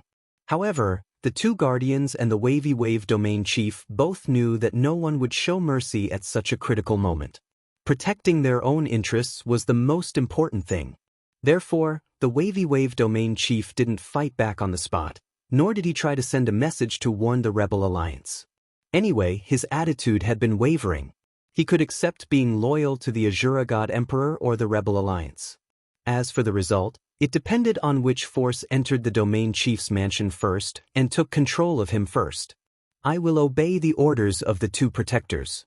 Hearing the second protector's order, the Wavy Wave region master bowed indifferently and said, "Protectors, please understand. This subordinate has always been His Majesty the God Emperor and has never changed. Of course, I know it's too late to say anything now. So, let me prove it with my actions." The Wavy Wave domain chief had made a decision in the short time just now. He would continue to be loyal to the Azura God Emperor. Even if the two guardians and the imperial tutors still doubted him, he could redeem himself by stopping the rebel alliance and proving his innocence. Unfortunately, the two guardians didn't intend to give him the chance. Now you want to redeem yourself by doing good deeds? Proving your innocence? The great guardian raised his eyebrows and squinted at the Wavy Wave domain chief with a disdainful sneer. That won't be necessary. You'd better go to the prison and reflect on yourself. With that, the great protector waved his sleeve and ordered, "Take him away." Immediately, several armored godly kings escorted the domain master, vice domain master, and a dozen divine generals out of the hall. Next, they would be suppressed in a heavily guarded prison until the God Slayer destroyed the Rebel Alliance's southern army. Only then would they be released. The hall was silent for a moment. Before long, one of the God Kings responsible for escorting the region lord and the others returned to the hall. He reported to the two protectors, "Protectors, the region lord and the others have been imprisoned, and the sealing formation has been activated." The great guardian nodded slightly and warned in a solemn tone, "Stay alert and watch over them strictly. Don't let them escape. Most importantly, we have to keep an eye on them day and night. We can't let them spread the news." Everyone knew that the domain master of the Wavy Sea domain wanted to rebel. If at this moment, the domain master of the Billowing Wave domain tried to send out a message to alert the Rebel Alliance's southern army, this would be his proof of allegiance. He could take credit for saving the southern army and join the Rebel Alliance. However, the God Slayer's hard work and the Imperial Tutor's meticulous plan would all go to waste. The God King bowed and acknowledged the order. Then he left the hall to carry out his mission. The hall was quiet again. The great protector looked at the divine generals and asked, "How's the ambush formation that I asked you to set up?" The leader of the divine generals hurriedly replied, "Great protector, the soldiers have already completed their mission. They hid very well. I've checked twice and found no problems." The great protector nodded and said to the second protector, "I'm afraid that the ambush formation is not enough. We have to take action as well. While the southern army of the Rebel Alliance hasn't arrived yet, let's try to set up 2 more formations in half a day." The second protector thought for a moment and nodded in agreement. "If we use 36 God Kings to help us set up the formations, it shouldn't be difficult to complete." After the discussion, everyone started to move. Half a day passed quickly. At noon the next day, several divine warships flew across the sky in a formation and approached the palace of the Surge domain rapidly. Obviously, the southern army of the Rebel Alliance had arrived on time. The entrance to the secret realm was already in sight. In the divine warships of the 6 forces, the disciples of each clan finished their rest and started to prepare for battle. The clan leaders and elders of each clan also gathered in the hall of the divine warship. They were ready to give orders at any time. The divine warship in the lead was the Nangong clan's warship. More than 1,000 disciples of the Nangong clan were ready to set off. They were in high spirits. Nangong Buhua, Nangong Nihuang, and several elders stood in the hall and looked at the entrance of the secret realm with their divine senses. The Alliance Master has already reminded us 3 times to be careful. We have been very cautious and didn't encounter any accidents along the way. Now we have arrived on time. The Surge Domain Master, that fence-sitter, has already shown signs of surrendering. I think that when we arrive at the entrance of the secret realm, there won't even be a battle. They will let us through directly. At that time, he won't even have the courage to negotiate. He will just swear the oath of surrender. Nangong Buhua looked ahead and said with a smile. The elders nodded in agreement. They all laughed and talked, making fun of the Surge Domain Master. Only Nangong Nihuang remained calm. She reminded her father appropriately, "Father, since young Master Long has warned us 3 times to be careful, something must have happened. He has divine powers that we can't imagine. He must have sensed something. That's why he is so serious. Even if we arrive at the Surge Domain Master's mansion, we can't let our guard down. Nangong Buhua nodded seriously and said, Ni Huang is right. Young Master Long is not an alarmist. He must have his reasons for being so cautious. After pausing for a moment, he thought of an idea and said to Nangong Ni Huang, send a message to the other 5 clans. Tell them to stay alert. We, the Nangong clan, will go to the entrance of the secret realm and enter the Surge Domain Master's mansion to check out the situation. Let them follow behind us. They can come in after I make sure it is safe. Normally, a leader would let the other clans under him test the enemy's situation. They would be cannon fodder and die. However, as the deputy leader of the rebel alliance, Nangong Buhua knew that there were a few clans who were not convinced. He didn't want to let Ji Tianxing down, so he worked even harder. Not only did he take the lead in carrying out the mission, but he was also the first to go when there was danger. He helped the other clans to scout the way and bring up the rear. He did this because he didn't want to give others a reason to criticize him. He wanted the other clans to be convinced that the Nangong clan had sacrificed the most. He deserved the position of deputy leader.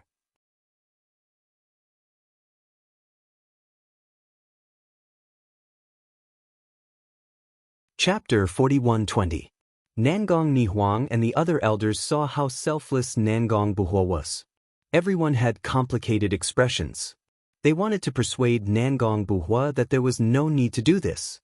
But they could not say it out loud. They knew what Nangong Buhua was thinking. Nangong Ni Huang still followed the order and sent a message to the other 5 families. However, the leaders of the 5 families had different thoughts when they received the message.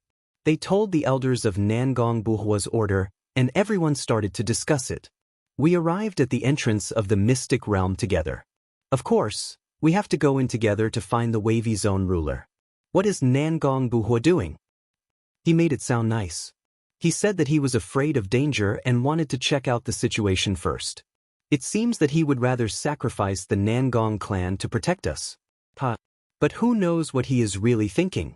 The wavy zone ruler has already shown her intention to surrender. She is a fence-sitter. What danger can there be? The way I see it, he's probably trying to steal the credit. That's right. All along, the 6 families have been successful when working together. However, merits that were too hard to obtain were not considered merits.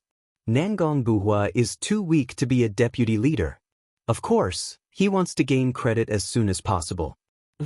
What does the leader see in Nangong Buhua? When the leader returned to the Boundless Heaven continent, he would definitely be stronger than the Nangong clan if he went to our Lan family. Nangong Buhua is so lucky to become the deputy leader. In terms of status, experience, and strength, how can he be compared to our War God clan? We respect the Kenshin, but that doesn't mean we have to lower our heads to the Nangong clan. Don't listen to Nangong Buhua. He wants to take credit for himself. Let's not let him succeed. Nangong Buhua doesn't live up to his title as the deputy leader. He knows it himself. That's why he wants to gain more credit so that he can have a clear conscience. But we can't let him have his way. Even though the 5 families had split up and each took a divine ship, they all had the same reaction when they received the news. All the clans thought highly of themselves and felt that the Nangong clan was not as strong as them. Nangong Buhua was not fit to be the Vice Alliance Master. Even if Nangong Buhua wanted the Nangong clan to be cannon fodder, they didn't appreciate it and even thought that Nangong Buhua wanted to steal the credit. Thus, an awkward scene appeared. As they approached the entrance of the secret realm, the battleship of the Nangong clan took the lead and headed straight for the entrance. According to the plan, the warships of the other 5 families should slow down and stay 10,000 miles away to observe the situation. After the Nangong clan entered the Grotto Heaven and ascertained that it was safe, the battleships of the 5 clans would follow. But now, the battleships of the 5 families showed no signs of slowing down. They continued to follow the battleships of the Nangong clan and rushed towards the entrance of the secret realm. At the sight of this, Nangong Buhua frowned and his face darkened. However, he did not get angry. Instead, a look of self-mockery flashed across his eyes. Ah, it seems that this seat has been thinking too much. Looks like their prejudice towards this seat is not something that can be dispelled overnight. Nangong Nihuang and the elders all looked angry and couldn't help but discuss. Those 5 families actually disobeyed the order? Do they still have any respect for the deputy alliance leader? Don't talk about it. They have always been unhappy that our clan leader has become the deputy alliance leader. Damn it. Even if they have prejudice against our clan leader, they can't treat a military order as a joke. That's right. If something happens and the alliance leader pursues the matter, can they bear the responsibility? The elders were filled with righteous indignation and couldn't wait to reprimand the 5 families. Nangong Nihuang also frowned and said indifferently, "Stop discussing and focus on preparing for the battle. Report this matter to the alliance leader after the battle and he will naturally deal with it. What we need to do is to do our best to complete the mission. We can't disappoint the alliance leader and can't embarrass him." The elders quickly nodded in agreement and stopped discussing this matter. They suppressed their anger and remained calm as they began to mobilize the disciples of the Nangong clan. Swoosh! The battleship of the Nangong clan arrived at the entrance of the secret realm and quickly stopped. The cabin door opened and Nangong Buhua rushed out first.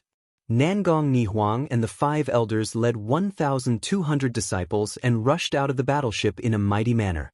Swoosh! In a short while, the Nangong clan had surrounded the cloud platform at the entrance of the secret realm. There were more than 100 elite guards on the cloud platform floating in the sea of clouds. They were guarding the array altar that led in and out of the secret realm. They were also vigilant and alert. When they saw the battleship attacking, they had already sent a message to the people in the secret realm. When the disciples of the Nangong clan surrounded the cloud platform, the 100 guards quickly waved their divine weapons and launched an attack fearlessly. Suddenly, an overwhelming divine light shrouded the sky and covered the scorching noon sun. Seeing this scene, the people of the Nangong clan were stunned and somewhat incredulous. What's the situation with the guards of the Billowing Waves Domain Chief's mansion? More than 100 guards surrounded by thousands of our troops have the courage to take the initiative to attack. They are courting death.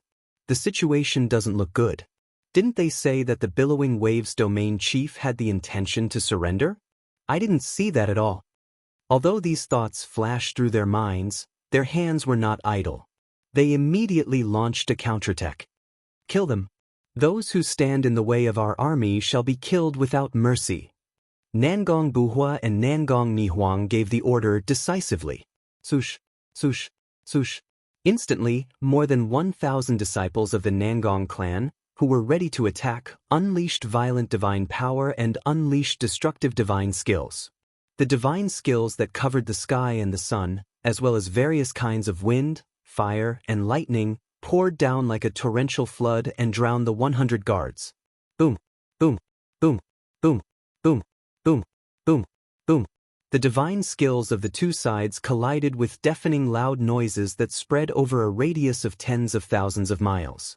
The divine spell attacks of the guards were directly blocked and shattered. They had no lethality to speak of. However, a round of attacks from the disciples of the Nangong clan defeated the 100 guards and killed or injured many of them.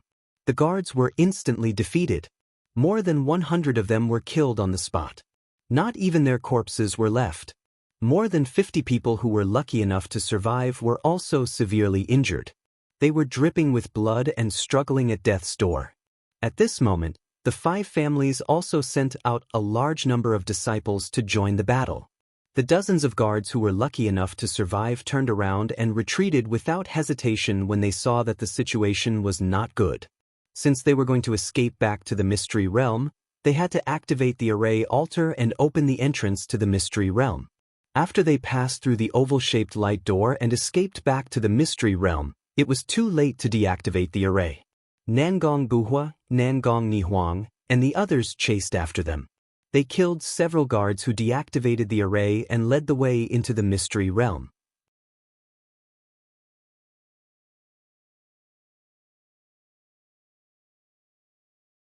Chapter 41-21.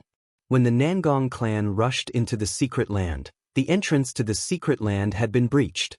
Nangong Buhua and Nangong Nihuang led the Nangong clan disciples to chase after the 50 fleeing guards. The 5 clans followed them and entered the secret land in a single file. After they entered the secret land, several battleships followed them in. More than 6,000 Nangong clan disciples rushed to the center of the secret land and headed straight for the master of the wavy zone. 6 battleships followed them closely, escorting them on both sides and monitoring the surroundings. Of course, the 5 clans only wanted to rush forward and not let the Nangong clan take the lead. Nangong Buhua, who was at the front, was thinking about something else. This is too strange. The master of the wavy zone has been thinking about surrendering for a long time. Since he hasn't run away, he must surrender when we arrive. Even a fool knows that he can't resist because that's suicide. He doesn't even need to sacrifice the 100 guards at the entrance of the secret land. Even if he wants to put on a show, he doesn't need to sacrifice the lives of 100 guards. Is young Master Long right? Has the situation changed? At the thought of this, Nangong Buhua felt a sense of danger and slowed down his speed. He focused more of his attention on monitoring the movements around him.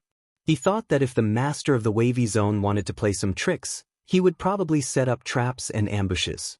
As long as he was careful and didn't fall into his trap, he could gain the upper hand and take the initiative.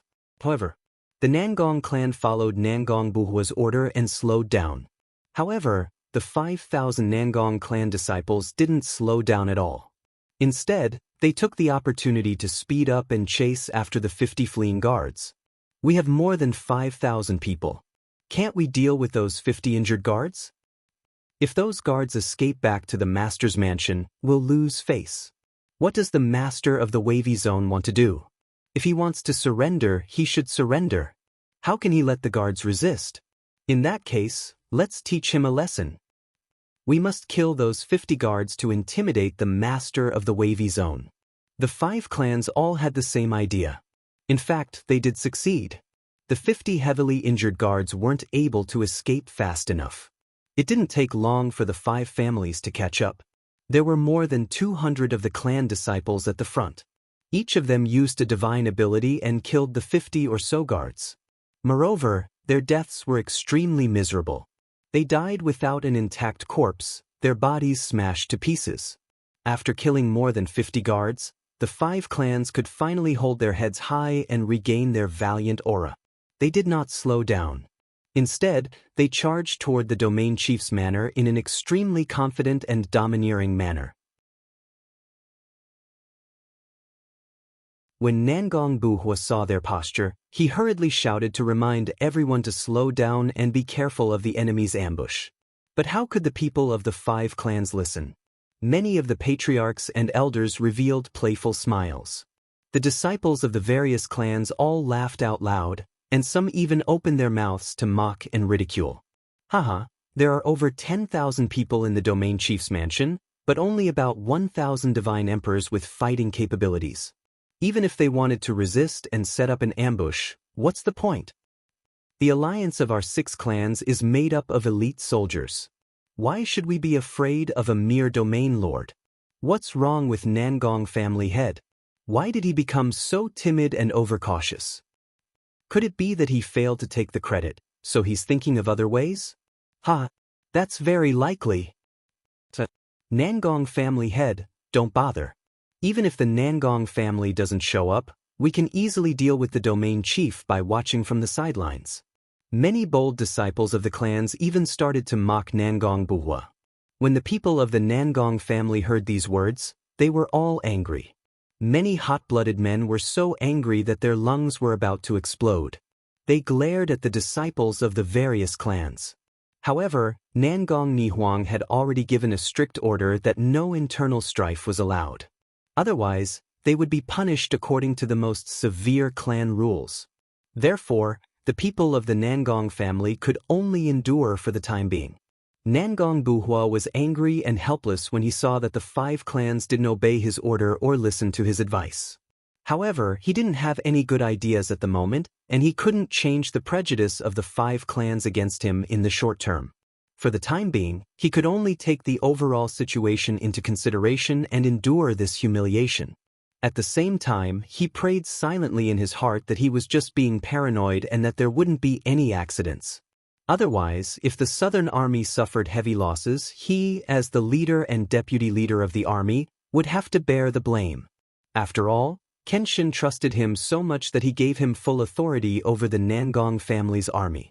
Unknowingly, 15 minutes had passed. More than 6,000 people of the Southern Army arrived at the domain chief's mansion under the cover of 6 battleships.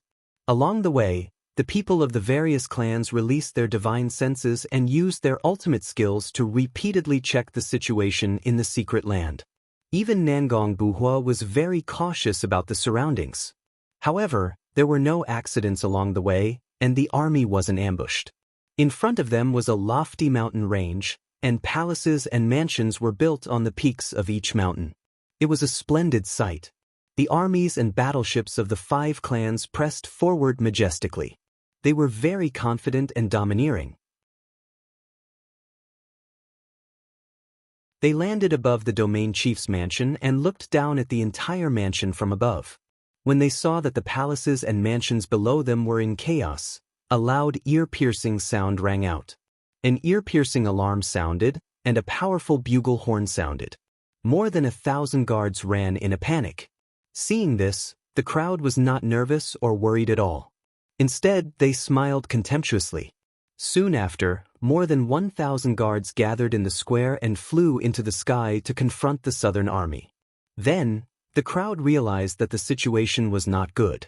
Lan Wuji, the War God clan leader, and the Xia clan leader all frowned and shouted at the guard commanders, "Are you the only guards in the entire domain chief's mansion? Where is the domain chief of the Billow domain? Where is your deputy? The Southern Army of the Rebel Alliance is here. Ask the domain chief of the Billow domain to come out and talk." The domain chief of the Billow domain only sent these small fries to deal with us. She has underestimated us. Domain chief of the Billow domain, I'll give you 3 breaths to show yourself. Otherwise, don't blame us for being rude. The patriarchs all had aggressive auras as they questioned the other party in a domineering manner. Cave Master Shimi even used his divine power to shout out loud to force the domain chief of the Billow domain to show herself. Nangong Buhua didn't say anything, but his face was solemn, and the uneasiness in his heart grew stronger. At this moment, 2 white-haired elders flew out of the domain chief's mansion, followed by 18 god kings. They came to the sky and looked at the disciples of the 6 clans with cold smiles.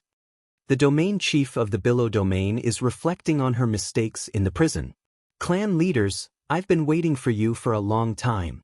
The book guest house reading website, that you're tuning in to the Wang Lin's Journey YouTube channel.